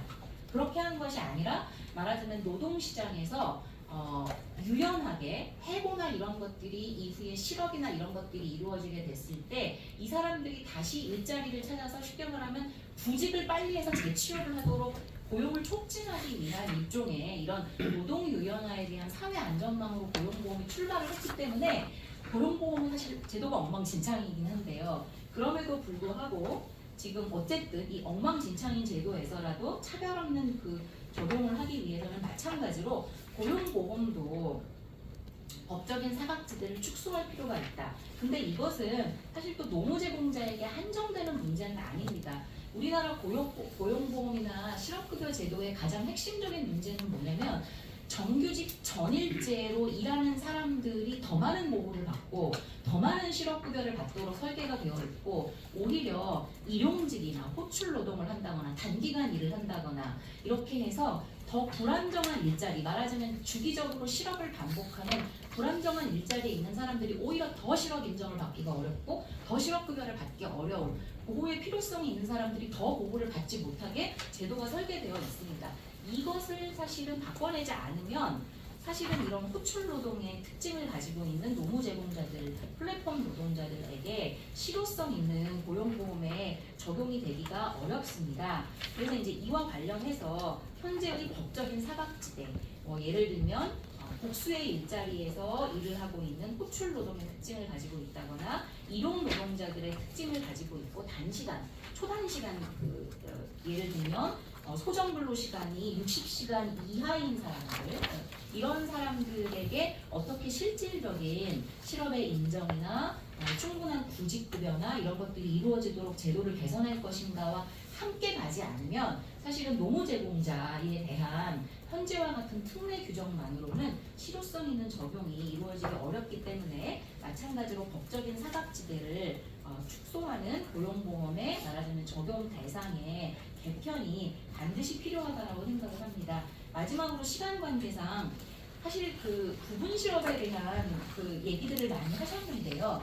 사실은 바로 이 문제의식 때문에 그리고 말씀드린 것처럼 우리나라의 고용보험 제도가 오히려 불안정하게 실업을 반복하는 노동자들이 더 구직급여를 받기가 어렵다라고 하는 이 문제의식 때문에 사실은 전 정부에서 소득 기반으로 고용보험을 재편하겠다라고 하는 정책과 문제의식을 추진을 한 바가 있었습니다. 이제 이른바 전국민 고용보험이라고 하는 것으로 드러나기도 했었는데요. 사실 당시에 2018년에 특수고용 노동자들, 플랫폼 노동자들에 대한 고용보험 적용 방안을 논의하면서 자, 특수고용 플랫폼 노동자들을 고용보험 체계로 끌어안으면서 바로 이것으로부터 소득 기반의 고용보험 체제로 개편한, 즉 지금은 어떻습니까? 고용보험에서 입직신고도 사업주가 하고 그 다음에 이직신고도 사업주가 하고 그렇기 때문에 사실은 이 사업주에 강하게 전속되어 있는 노동자들이 아니면 고용보험 입직신고도 어렵고 이직의 인정도 어렵습니다. 여러분들이 실업을 인정받는 것도 사업주의 협조가 있어야 되는 거잖아요. 지금은 사업주가 관리단위이고 하나의 고정된 사업장이 관리단위이기 때문에 여러 개의 사업장에서 일을 하는 특수고용 노동자들 같은 경우에는 실업의 인정도 어렵고 여러 가지 문제가 발생하게 된다. 이것을 개인의 모든 노무 제공에서 발생하는 모든 소득을 중심으로 해서 고용보험도 관리를 하고 고용보험료도 징수를 하고 그 다음에 여기에 따르는 부분 실업도 인정을 하고 이런 체계로 개편을 하자. 근데 이런 소득 기반으로 개편을 하는 말하자면 첫 번째 시발점을 특수고용 플랫폼 노동자들에게 고용보험을 적용하면서부터 시작을 하자라고 논의가 되어서 고용보험이 논의가 되어서 2021년 고용보험법 개정이 이루어진 것입니다. 그래서 예를 들면은 플랫폼을 통해서 노무 제공을 하는 경우에 플랫폼에서 모든 이런 입직이나 이직 신고나 그다음에 고용보험에 대한 원천 징수나 이런 것들을 하도록 제도를 만들어낸 것입니다. 그런데 딱 거기서 멈췄습니다.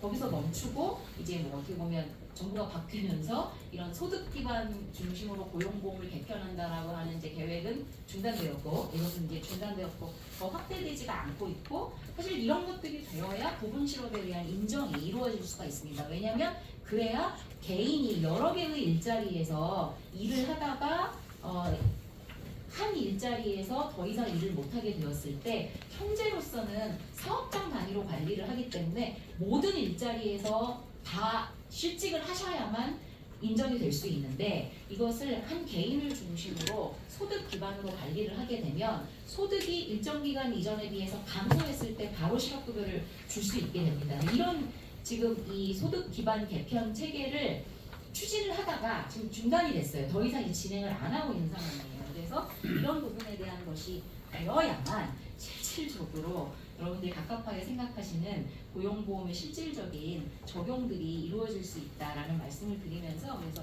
저는 이제 마지막으로 말씀드리면 근데 지금 고용보험이나 산재보험이 실제로 모든 일하는 사람들에게 제대로 된 안전망 기능을 하기 위해서 전반적인 체계 개편이 필요하지만 특히 그럼에도 불구하고 특수고용 플랫폼 노동자들에게 차별적으로 적용되고 있는 부분을 해결하기 위한 저는 첫 단추는 현재의 노무 제공자 특례 규정을 폐지하고 산재보험과 고용보험, 사회보험의 특징에 맞는 인적인 적용 범위를 다시 재설계하는 방식이 가장 시급한 우선 과제다라는 말씀을 드리면서 토론을 마치겠습니다. 네, 전반적 시야를 주신 것에 대해서 감사드립니다. 노무 제공자 특례 기준 자체가 사회보험의 차별의 근본 원인이라고 지적해 주셨고 사회보험 고용보험의 적용 대상이 개념자 수색이 정비돼야 되고 소득 기반 고용보험 체제로 개편하는 작업이 더 원래 예초 계획대로 진전돼야 된다는 말씀을 주요하게 주신 것으로 저는 이렇게 정리했는데요. 더 자세한 얘기는 또 각각 또 공부도 더 해보면 좋겠다고 생각합니다. 두 번째 토론 듣도록 하겠습니다. 한국노동연구원의 이병희 선임 연구원님 말씀 듣도록 하겠습니다. 박수를 모시겠습니다. 네, 안녕하세요. 이봉입니다. 아직도 한 위원장님께서 이 고용산재보험 가입을 독려했는데 이 지원자들이 어떤 혜택이 있느냐에 대한 그런 질문에 답을 하기 어렵다라는 그런 안타까움이 오늘 토론회의 목적인 것 같습니다. 그런 점에서 좀 많은 문제점이 지적되었다고 생각이 됩니다. 우리가 이제 산재 고용 사회보험 전반적으로 크게 한 세 가지 정도로 나눌 수가 있겠습니다. 하나는 일단 가입 누가 가입 대상이냐 우리가 그걸 적용이라고 표현하죠. 의무 적용. 지금 많은 논의들이 사실 이 적용을 어떻게 확대할 것이냐. 뭐 노무 제공자 예술인 노무 제공자에서 도대체 누가 노무 제공자냐, 도대체 노무 제공자 가운데서 프리랜서는 포함이 되냐, 뭐 이런 대출을 여쭤본 것 같는데 논의였고 이게 지난 몇 년 동안 뭐 노력한 결과가 지금 발표문에 나오듯이 고용보험 가입자 가입한 80만 명, 산재보험이 한 140만 명 가까운 가입자 규모까지 올라온 거라고 생각합니다. 뭐 더 많이 가야 되는데 어쨌든 뭐 현 정부의 여기까지 된 거였고요. 그런 가까운 건 얘기 있지만 오늘 발표문의 많은 내용들은 사실 두 번째 문제죠. 급여, 그러니까 도대체 어떤 혜택을 주는 것이냐. 사회보험이라는 게 어떤 위험이 닥쳤을 때 소득 활동을 할 수 없잖아요. 그러면 그 생계를 어떻게 사회보험이 메워주느냐, 급여와 관련된 거. 그 세 번째 단계가 이제 뭐 재활을 통해서 직장으로 복귀하거나 또는 구직 활동을 통해서 재취업을 하거나 이런 세 가지 단계로 되었을 텐데 오늘 저는 이제 주로 두 번째 문제에 대해서 설명을 하겠습니다. 사실 사회보험은 단순히 적용 확대가 목적은 아니죠. 결국 그 효과적인 보호, 이건 유럽연합에서 표방하는 사회보험에서 네 가지 원칙 중에 하나입니다.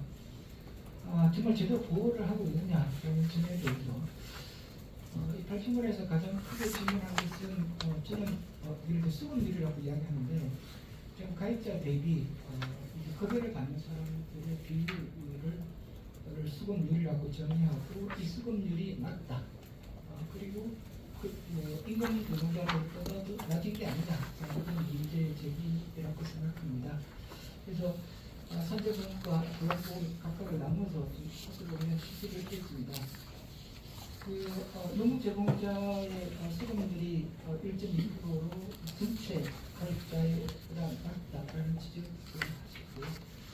사실 이게 진짠가에 대해서는 저는 사실 산재보험 전문가가 아니기 때문에 정확한 내용을 알기는 어렵겠는데 이 급여 종류, 그러니까 산재보험 급여는 여러 가지가 있죠. 요양급여도 있고 휴업급여도 있고 장애급여도 있고 그런데 이 각주 21호 표현을 했는데요. 지금 이제 전속성 여부와 관계없이 확대한 게 이제 작년 7월달이니까 아직 이렇게 장애급여가 본격적으로 나올 시점은 아니게 된 거죠. 장애급여가 대체로 산재보험급여 수급자의 임노동자의 경우에 한 30%가 넘는다고 생각하면 이렇게 빠져 있습니다. 또 요양급여도 뭐 대단히 장기간의 요양 6개월 이상의 요양 휴업급여 같으면 아직 이런 게 본격적으로 통계에 반영되어 있지 않기 때문에 현재로서는 이 통계만으로 보면 수급률이 낮다라고 보기는 좀 어려운 것 같다 그렇게 생각이 듭니다. 더군다나 우리가 이게 산재 문제와 관련해서 산재보험이 제대로 보호를 못하는 가장 큰 이유가 이제 사용자들의 은폐 때문이다. 산재 은폐 문제라고 이야기하는데 노무 제공자의 경우에는 이런 은폐 문제가 지금 대표된 문제처럼 이렇게 업무 중단과 관련된 일 문제들에 대한 보호 장치가 좀 필요하긴 할 텐데 사실은 은폐 문제가 그렇게 강한 것 같지는 않으니까 아주 큰가에 대해서는 조금 더 따져봐야 될 것 같다는 생각이 같습니다.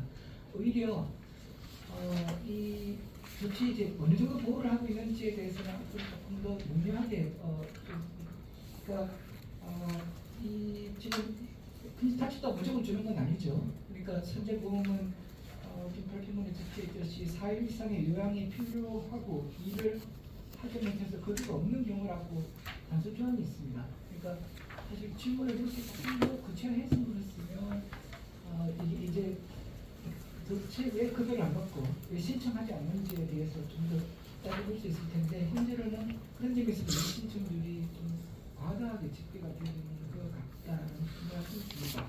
어쨌든 그럼에도 불구하고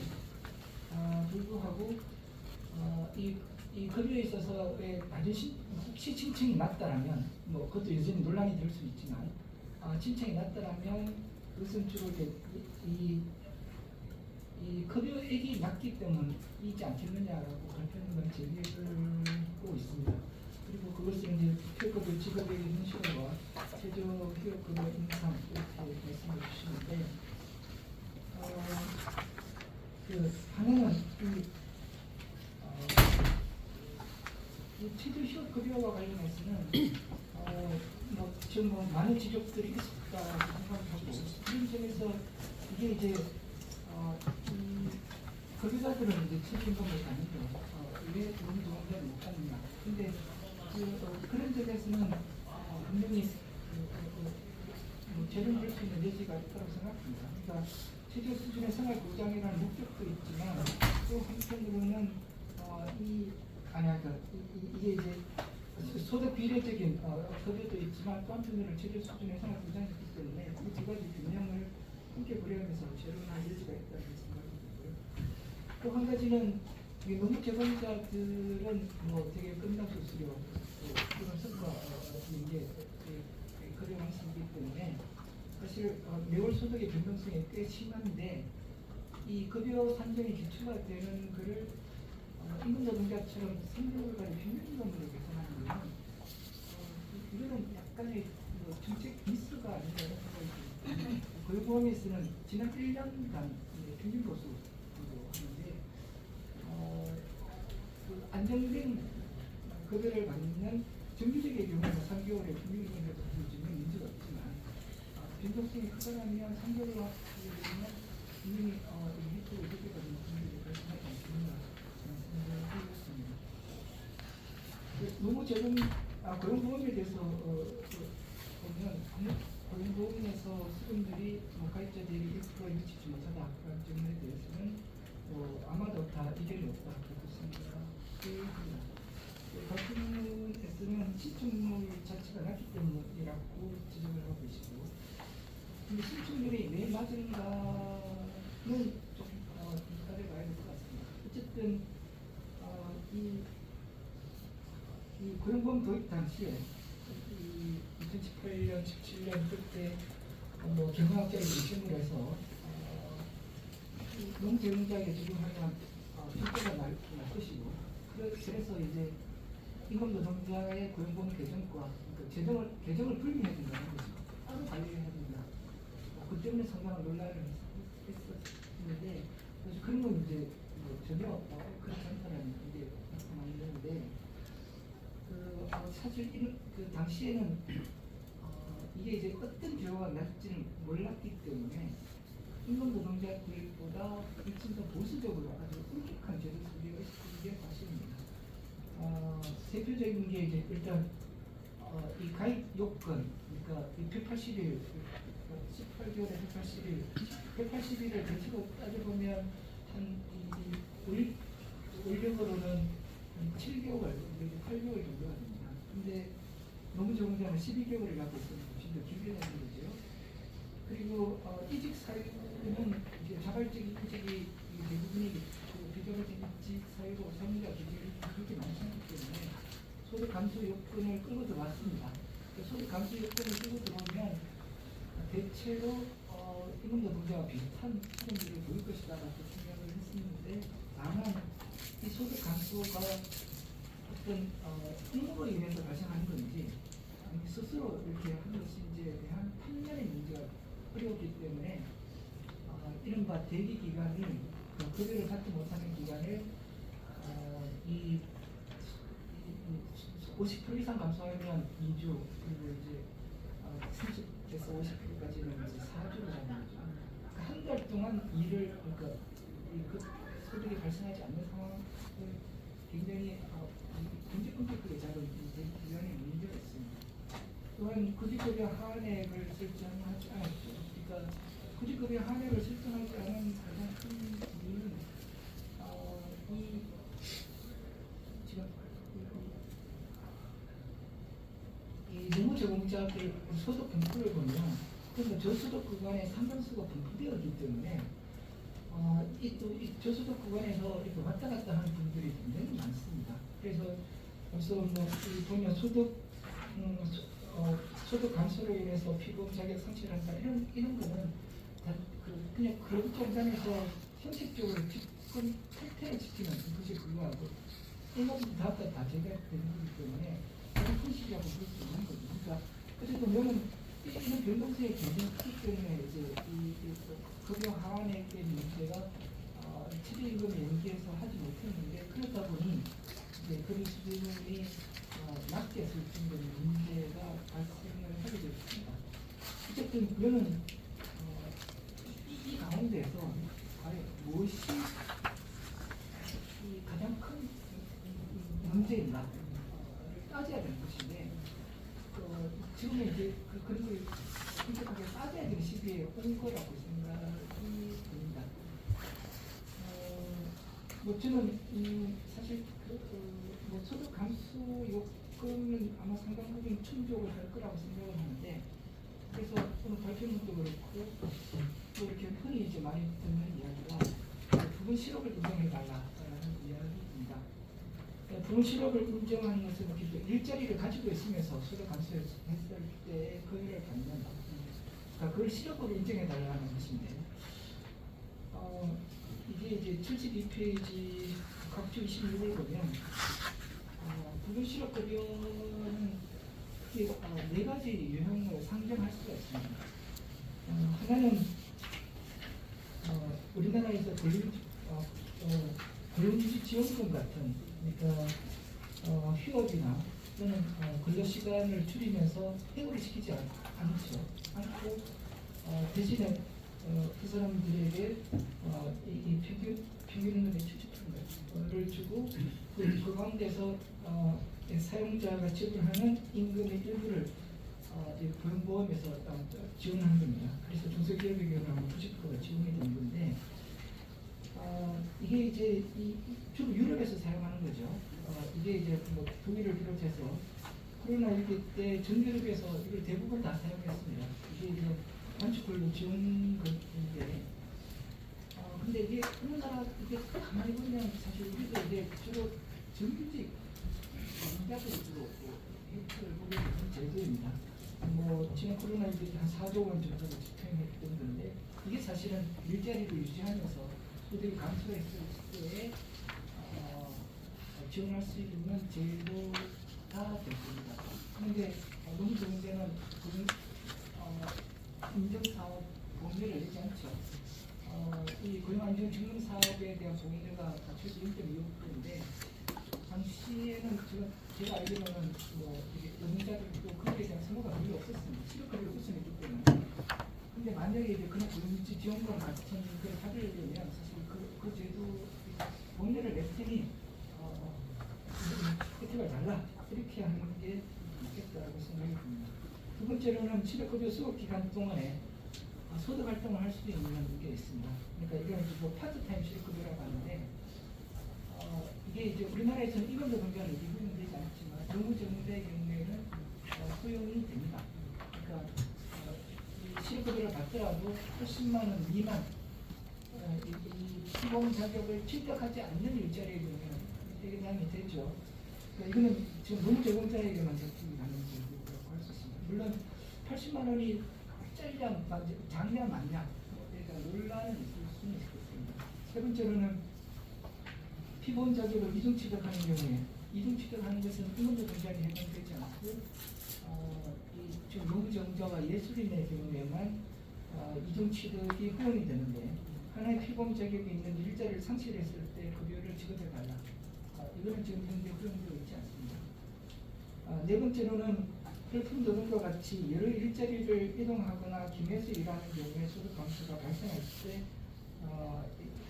이게 분실업급여가 이루어지는 경우가 있습니다. 사실 세 번째와 네 번째가 어떻게 보면 지금 현장에서 제공하는 분실업급여가 가장 가까운 유형이 될 텐데, 특히 이제 네 번째 유형처럼 주로 우리가 이제 고용사회에서는 근로계약, 그러니까 민주계약 1개월을 일반과 단기로 나눌 텐데, 주로 이제 네 번째 유형은 주로 단기에 해당되는 거죠. 주로 플랫폼에 종사하는 노동자들이 이루게 될 것입니다. 제가 알기로는 네 번째 유형은 미국에서 찾아보고 있는데, 세 번째 유형은 독일에서 초단시간 근로자들의 복수를 시작할 때 아마 한 해에 실업자가 10,000명이 안 되는 걸로 알고 있습니다. 그러니까 사실은 아직은 분실업급여에 대한 많은 논의에 비하면 사실 이렇게 일반적이진 않다. 다만 우리한테 이제 가장 특성에 맞는 게 그러면 무엇을 할 것인가를 좀 따져야 된다고 생각을 합니다. 그래서 이게 이제 감독이 제도를 도입했을 때 누가 혜택을 받느냐고 비교도 명료합니다. 그러니까 네 번째 유형과 같은 걸 하게 되면 플랫폼 노동자들은 혜택을 받게 되겠죠. 그러나 택배라든가 서울시계서라든가 이런 분들이 혜택을 받는 제도는 사실 아닐 겁니다. 그래서 이 분실업급여는 사실 도입하게 되면 누가 혜택 받느냐는 비교적 특정을 할 수가 있고, 다만 이 기회에 비해서 급여가 상당히 큰 문제가 발생하기 때문에 여기에 대해서 다 펼쳐놓고 논의를 해야 된다고 생각을 합니다. 저는 또 한편으로는 노무 제공자에서 사실 0.2%포인트를 안 내는 걸로 미국 일괄 휴직급여를 안 해주는데, 사실 이 문제는 좀 빠르게 0.2%를 낼 테니 그 휴직급여를 달라고 요구하면 지금은 그런 사회적 여건이 성숙해졌다고 생각을 합니다. 사실 지금 이제 고용보험을 2018년도에 논의를 할 때 당시에 제도를 보수적으로 설계했다는 노사가 사실 다 어쩔 수 없다라고 합의를 하고, 다만 제도 시행 2년이 넘어서서 이 제도가 과연 제대로 됐는지를 판단해보자 라는 그런 합의까지가 있었습니다. 그런 점에서 지금 이 제도 설계가 불합리하게 있다면 고쳐야 될 것이고, 그런 점에서 이번에 설문조사나 설문을 기획하겠습니다. 네, 감사합니다. 네, 제도 설계 당시의 문제점에 대해서 공정노조 산정하는 문제나 소득 발생하지 않는 대기기간에 대한 것, 구직급여 하한의 설정에 대한 부분에 대해서 문제점에 대한 제기를 주셨고, 지금 다시 이거를 재논의해야 될 시점이 왔다라고 얘기하시는데, 특히 부분실업급여나 육아휴직급여에 대해서 너무 중요하게 강조도 해주셨습니다. 토론 말씀 감사드립니다. 세 번째 토론을 듣도록 하겠습니다. 공동법률사무소 일가사람 정동희 노무사님 할때 듣도록 하겠습니다. 박수로 모시겠습니다. 반갑습니다. 사실 제가 정말 하고 싶은 얘기는 윤혜연 박사님 자리가 아니고 사실 저는 산재보험에 대한 얼마 전 토론회 때는 그런 고민 많이 했었는데, 이걸 고쳐서 쓸 거냐 갈아 쓸 거냐 이 고민이 저는 몇 년 전부터 이어왔었어요. 이거는 노동자뿐만 아니고 일반 노동자한테도 굉장히 절실한 문제다라는 생각을 굉장히 많이 했습니다. 그래서 이 무더기가 된 솔직히 이 법 산재법을 제가 하니까 다 예외와 특례와 이상한 제도가 기침으로 올려진 이 법률을 그냥 두고 조금씩 고쳤을 것이냐, 아니면 아예 다른 법률이라는 제도로 개편할 것이냐, 이런 고민들을 지속적으로 좀 했어야 되는데 그런 고민들이 굉장히 부족했다는 생각이 많이 하고 있고 그래서 일단 뭐 가라앉는 얘기는 다 하셨으니까 공직에 대한 고민들을 좀 얘기드리겠습니다. 일단 그 발제자분의 그 발제문을 위주로 좀 얘기를 드리면은 일단 전체적으로 봤을 때는 노동자의 전체적인 확대가 있지만은 신청 현황이 그렇게 크진 않다라고 보이고 질병도 오히려 승인율이 하락을 하고 있다고 봅니다. 질병의 승인율이 하락하는 것은 일반 노동자들도 지금 윤석열 정권이 되면서 하락하고 있습니다. 되게 중요한 이슈이기도 하고 특권 노동자한테도 되게 이 부분들이 품격이 차이가 나는 부분들을 제가 나중에 드리겠지만 굉장히 중요한 문제다. 구직급여 승률이 되게 미미하다는 것은 통계뿐만 아니고 뭐 여러 가지 자료들에서 다 보여주기 때문에 이 부분들은 생각했습니다. 그 다음에 이제 설문조사에 대한 의견에 대해서 드는 생각들은 마찬가지로 이게 산재보험의 여러 가지 문제점들이 여실히 이제 특수고용 노동자한테도 보여주고 있고 일단은 뭐 위반율이 굉장히 높고 보험 부담이 가입장벽이 되고 있다는 건 오히려 특수고의 한정된 문제이고 그 다음에 미신청권이 82.1%로 봤을 때는 은폐율이 조금 더 높은 게 아니냐라는 생각이 들고 그 다음에 응답자의 산재 승인율은 86.3%라고 되어 있고 일반적인 산재 승인율은 90%인데 그건 이제 오타로 보이고 사실 그래서 전체적으로 봤을 때는 오히려 노무 제공자의 산재 승인율이 낮다. 일반적인 전체 산재 승인율이 저희들이 이제 90% 정도로 왔다 갔다 하고 있는 사실. 그래서 그거에 대해서 노무 제공자의 산재 승인율이 낮다라고 하고 그 다음에 보험료 부담이 크다라는 부분, 그 다음에 산재 승인 기간이 길다 이런 것들은 후자가 이제 굉장히 큰 문제로 제기되고 있는데 이제 전자인기도 그래서 지금 일반 노동자들도 업무상 질병이 그 기간이 214일입니다. 사실 214일 작년도 기준으로 해서 그래서 7달을 견뎌야만 내 질병이 산재인지 아닌지 판단받았습니다. 큰 노동자 마찬가지 받았습니다. 이것을 안정된 직장의 정규직이 신청하는 것과 특수고용 노동자들이 신청하는 것은 완전히 다른 문제입니다. 그 다음에 이제 그 보험료 전액 부담의 그 문제와 입장을 하셨는데 그 다음에 이제 발제자분도 그렇고 이제 그 현장 마련에서도 이게 징수법 48조 6에 있어가 단서 조항에 있어가지고 대통령으로 몇 개의 직종 또는 에 대해서는 사업적으로 부담하는 걸로 만들어야 되는 게 아니냐라는 주장하시는데 일면 저는 그것도 타당하지만은 그러면 우리가 이 직종에 한정된 그 몇몇 가지 직종에서 어떤 분들은 적용해주고 어떤 분들은 적용 안 해주는 것은 또 다른 차별이 아니냐라는 생각이 들고 이건 근데 좀 더 신중하게 좀 접근해야 될 문제라는 생각이 듭니다.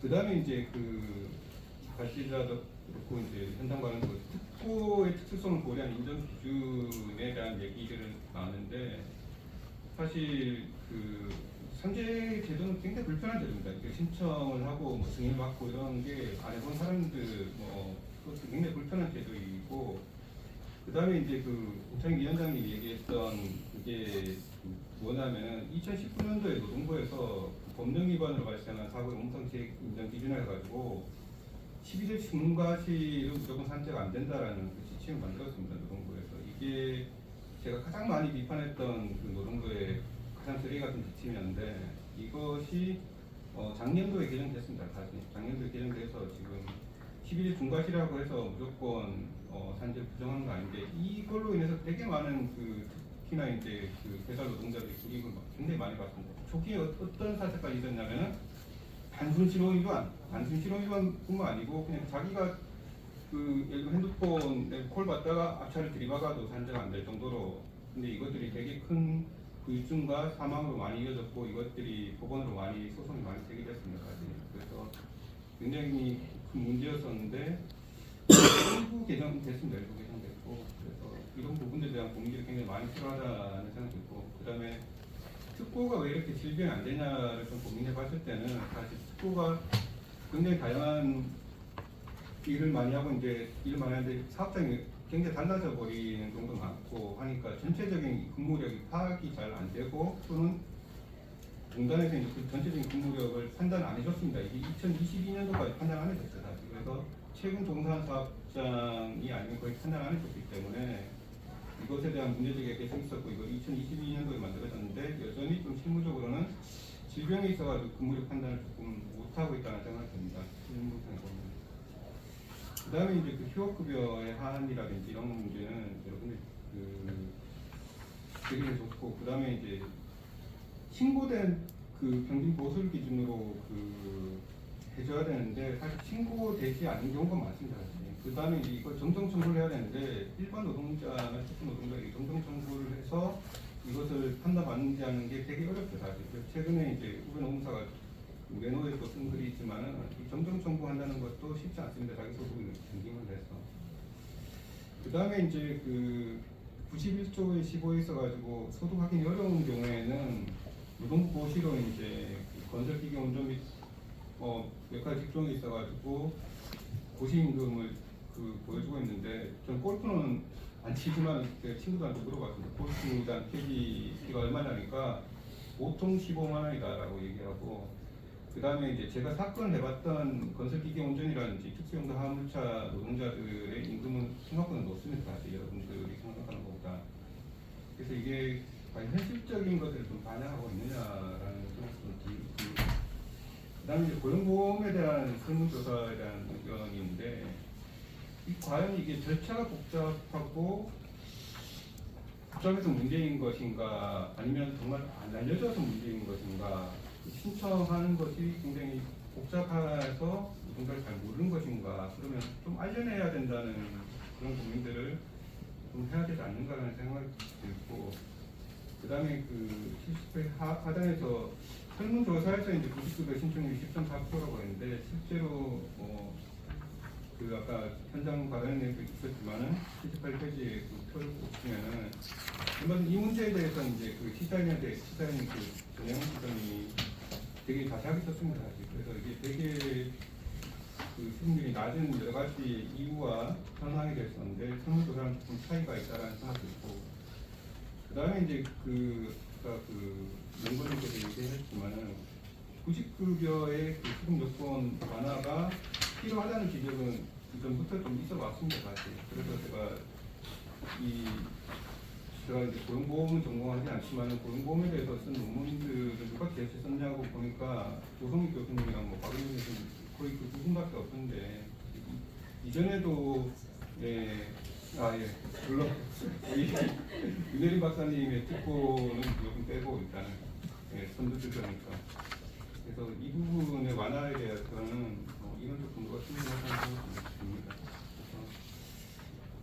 저는 이제 산재보험을 하면서 대법원에서 그런 얘기를 예전에 한시한 게 있는데 이게 산재보험 사회보험으로서의 유난히 효적 기능을 해야 된다라는 얘기를 했었어요. 사실. 그래서 이게 단순히 사용자의 책임보험의 성질이 아니고 노동자를 포함한 어떤 생활보호적인 기능 전체적으로 포함해서 사회적인 인류 역할을 하느냐 하면 지금도 하지 못한다는 거죠. 사실 저는 하지 못하고 있고 특권 노동자에 대한 더더욱 이제 높은 그런 장벽에서의 애초에 이제 질문 들어갔을 때 어떻게 쓸 것이냐 아니면 전체적인 패러다임을 바꿀 것이냐 그래서 가입의 적용 요건에 있어서는 윤혜림 박사님이 아까도 얘기했지만은 독일처럼 취업자 개념을 해서 다른 입법률을 고민해서 가입자를 늘리는 방법도 고민해야 되고 그 다음에 이제 입증 책임이 되게 엄격하고 절차도 굉장히 복잡한 이런 것들을 입증 책임이라든지 절차를 바꾸는 방식에 대한 고민들 이런 것들에 대한 것들을 우리가 도입하지 못한다고 하면 여전히 5년, 10년 후에도 이런 문의가 이어질 거라는 좀 우려가 듭니다. 이상입니다. 예, 서두에 던져주셨던 이제 산도를 고쳤을 건가 아예 갈아볼 것인가 고쳤을 으로 얘기를 하신다고 하셨지만 결국 맨 마지막 얘기가 또 핵심적인 말씀이신 것 같습니다. 산재보험의 가입 적용권이나 입증 책임 부분에 대해서 특보에서 포함해서 굉장히 개편이 필요하다는 말씀으로 저는 그렇게 더 강조드리겠습니다. 귀한 말씀 감사합니다. 마지막 네 번째 토론입니다. 국회 입법조사처 한인상 팀장님 말씀 듣도록 하겠습니다. 박수 모시겠습니다. 네, 안녕하세요. 국교사실과 일하고 있는 한인상입니다. 저도 이 토론을 처음에 왔을 때 좀 고민을 했던 지점이 특수하고 최근에 이제 플랫폼 이사를 많이 하는 부분이었는데 산재 고용보험 기준으로 얘기를 하면 제한적일 수 있겠다는 생각을 했었고 어떻게 토론을 할까? 근데 최근에 와서 노무제공자라는 얘기를 고용보험과 산재보험 들어오면서 제도 변화가 있었는데 그리고 결제를 주신 분야는 제도 변화 이후에 어떤 실태들이 나타나는데 그 부분들을 좀 자세히 좀 보고 현 시점에 와서는 어느 정도 단계에서 뭐가 필요한지는 얘기를 해보는 게 좋겠다라는 생각이 좀 들었습니다. 그래서 지금 윤혜림 박사님이나 우리 김동인 변호사님 말씀처럼 큰 틀에서는 이렇게 바꾸는 이렇게 접근하는 게 바람직한데라는 생각이 있어서 그 얘기를 조금 할까. 그 얘기는 그냥 앞에서 하도록 하고 그냥 여기는 이제 발전을 중심으로 이런 걸 좀 토론을 하겠다라는 생각이 있고 그다음에 백승 위원님, 백남주 위원님께서 와서 현장 증언을 좀 들어보시라고 얘기해서 저는 사실 현장 증언에 조금 더 관심이 있었고 최근에 다행히 이제 바빠서 좀 늦게 왔지만 우리 쿠팡 위원장님 발제를 듣고 아직 현장 증언을 듣고 잘 들었다는 생각을 했던 게 최근에 와서 쿠팡 얘기가 나오는데 그 사회적 대하고 연결시키면 왜 그 당시에 쿠팡은 빠져 있을까에 대한 계속 고민들을 했었거든요. 왜 그랬을까? 근데 당시에 보니까 뭐 신생기업이고 그다음에 시장 점유율이 뭐 2%밖에 안 됐고 그다음에 더 제가 좀 주목됐던 거는 본인들은 직접 고용이나 고용 구조가 다른 데하고 다르다라고 얘기해서 당시에 그렇게 얘기해서 그 얘기는 다르게 얘기하면 직접 고용이라고 얘기하면 노동관계법상에 지켜야 되는 준수부가 상대적으로 좀 큰데 근데 왜 산재 사고는 더 많이 났지? 라고 하는 문제의식을 계속 갖고 있었거든요. 오늘 그 말씀을 좀 드릴 수 있어서 좋았다는 말씀을 드리고 특허나 이 플랫폼 노동에 대한 접근 방식은 큰 틀에서 보면 아까 오글률을 계산하고 그거를 포섭하는 방식에 있어서의 노동관계법으로 아예 특히 대표를 등기법이나 노동조 아예 포섭시켜서 왜냐하면 거의 모든 노동관계법이 근로기준법상의 근로자의 개념을 갖다 쓰는 경우들이어서 그렇게 접근하는 방법이 있을 수 있고 아니면 개별법으로 접근할 수 있고 또 개별법에서도 노동관계법 영역으로 접근할 수도 있고 아니면 아주 낮은 수준에서의 보호 수준이라고 지금 택배나 얘기 적용되는 생활법에서도 나름대로 처우겠으냐 이렇게 접근할 수도 있는데 그 접근 방식에서는 분명히 한계가 있다는 것들이 좀 드러났다. 그러면 노동관계법에서의 저희 윤혜림 박사님이나 우리 변호사님께서 말씀하신 거는 지금 현재 그 접근 방식이라면 현재 노무제공자라는 개념에 장으로 신설을 하고 밑에 조항이 들어가는 게 아니고 산재법 맨 위에 적용보험에 노무제공자 제가 다르게 표현하면 저기는 취업자라고 쓰는데 저희는 그냥 노동자라고 쓰든 뭐라고 써든 그렇게 올려서 접근해서 산재가 갖고 있는 원래 제도적 특성, 고용보험이 갖고 있는 원래 본질적인 기능, 사회보험으로서의 기능이라고 해서 그 개념을 넣어서 쓰면 결국은 이거는 꼭 근로기준법상의 근로자가 아니라 원래 산재 제도의 출발, 고용보험 제도의 출발에 맞는, 실업보험 제도의 출발에 맞는 그렇게 접근하는 방식이 있겠다. 그게 이제 쭉 오랫동안 논의해왔던 새로운 큰 틀에서의 제도 설계나 우리 틀을 바꾸는 방식이다라고 생각하고요. 고용보험에서의 큰 틀의 변화라고 얘기하면 그걸 실현하기 위해서도 사업장 기반이 아닌 개인소득 기반으로 하면 큰 틀에서 큰 변화들이 있겠다는 생각이 듭니다.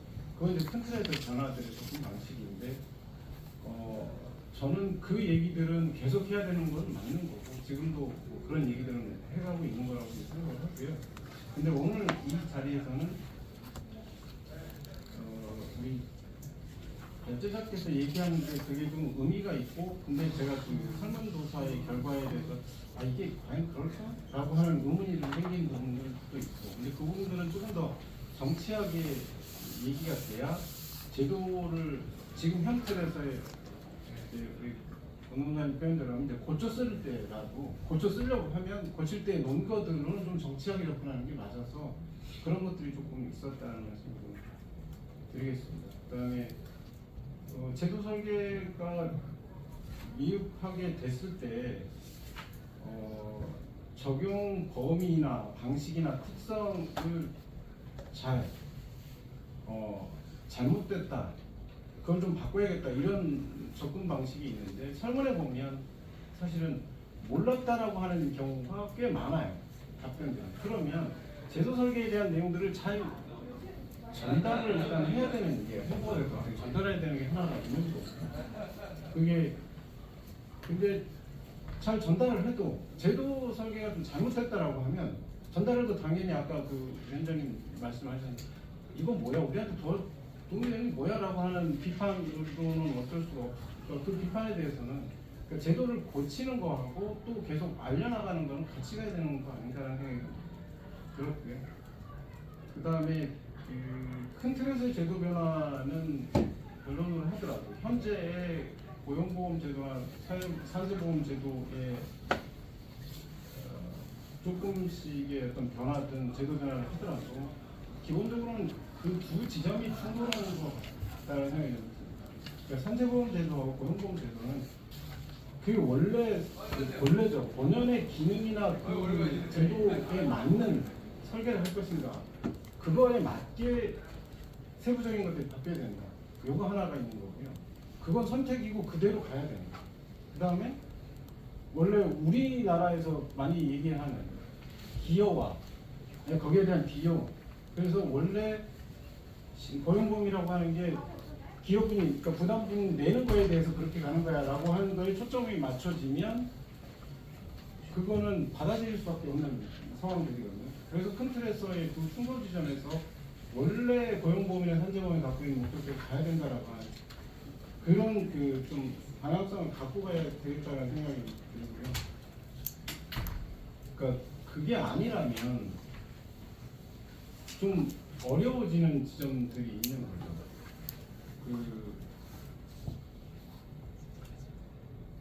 지금 현재의 우리 특배에서의 예를 들면 부담이나 기여라고 기여 수준이 낮으면 받는 급여나 수표나 이게 낮을 수밖에 없는 구조적인 문제들이 있다. 그러면 그거하고 관계없이 사회보험이 갖고 있는 원래 특징에 맞게 좀 가야 되는 부분들이 좀 있겠다는 생각이 들었고요. 그 다음에 오늘 내용 중에 현장 증언도 그렇고 발제문에서 나타나는 여러 가지 얘기들 중에 보면 각 직종이나 업종별 특성이 반영돼서 일정 요건을 채울 수 없는 것들이 있다고 했죠. 그러면 그것들에 맞는, 그러니까 원래 산재보험이나 고용보험 목적에 맞게 가려면 그 특성들이 고려해서 그 목적에 맞게 제도들을 촘촘하게 만들어가는 것이 그 원래 기능이 잘 살릴 수 있는. 그래서 제가 우리 발제자 분이 쓰신 마지막에 사회보험 영역에서의 고용 특성에 따른 기능을 최대한 지향하며 모든 국민을 그 영역에 포섭할 수 있어야 한다. 사회보험이라고 하는 것.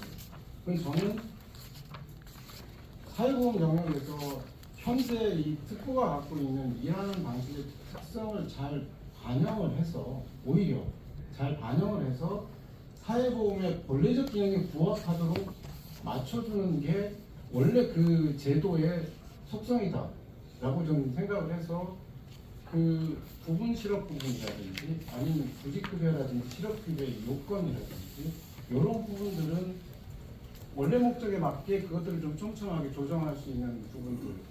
그게 아까 이병희 박사님은 그 어떤 급여의 실업급여나 이런 거에 어떤 사회보장적 기능, 그러니까 최저생계비를 보장하는 이 목적에 맞는 그 목적에 맞게 제도들을 조금 보완할 필요가 있겠다는 생각이 들었고요. 그에서 수급 기준의 요건 완화라든지 아니면 좀 이해가 안 되는 부분들 중에도 예를 들면 고용보험이 갖고 있는 것 중에 고용보험의 큰 사업 중에 여기서 우리가 적용되는 건 육아휴직이나 일가정 양육이나 직업능력 개발 사업들은 이 특구에는 적용되지 않는다라고 하는 거예요. 실제로 보면 경력 개발의 필요성이나 아니면 그 보호 필요성들은 더 있거든요. 여기서 이제 특구 중에 플랫폼 노동 중에 여성이 있는 경우에는 더 그 일가정 양육이나 모성 보호 필요성이 더 큰 부분이 더 있거든요. 그리고 또 경력 개발을 더 해야 되는 부분들이 있는데 그 사업들의 그 부분이 적용되지 않는 부분들은 제도 변화를 통해 더 충분히 설득력 있게 가져갈 수 있겠다는 생각이 들었고 그 과제에서 마지막 시사점으로 정책 제안 해놓은 부분들은 채워질 수 있는 부분들이 있고 그 논거들은 몇몇 부분들이 있었죠. 아까 저기 고민 실업 부분에 대해서 이병희 박사님 얘기하셨던 4가지 유형 중에 선택하는 유형들이 있고 또 그 전에 있었던 그 헌재 판단에서의 건설업인데 건설업이 갖고 있는 특성 때문에 그건 헌재나 이런 것도 일종은 있었거든요. 근데 저희 PD 갖고 있는 특성들을 반영을 해서 고민 실업들의 논거들을 좀 만들어서 유지한 상태에서 제도 변화들은 좀 가능하지 않겠나 이런 생각을 해봤습니다. 아시겠습니다. 네, 고맙습니다. 실무적으로 이 공간이 12시에 토론회가 있다고 해서 저도 몰랐습니다. 그래서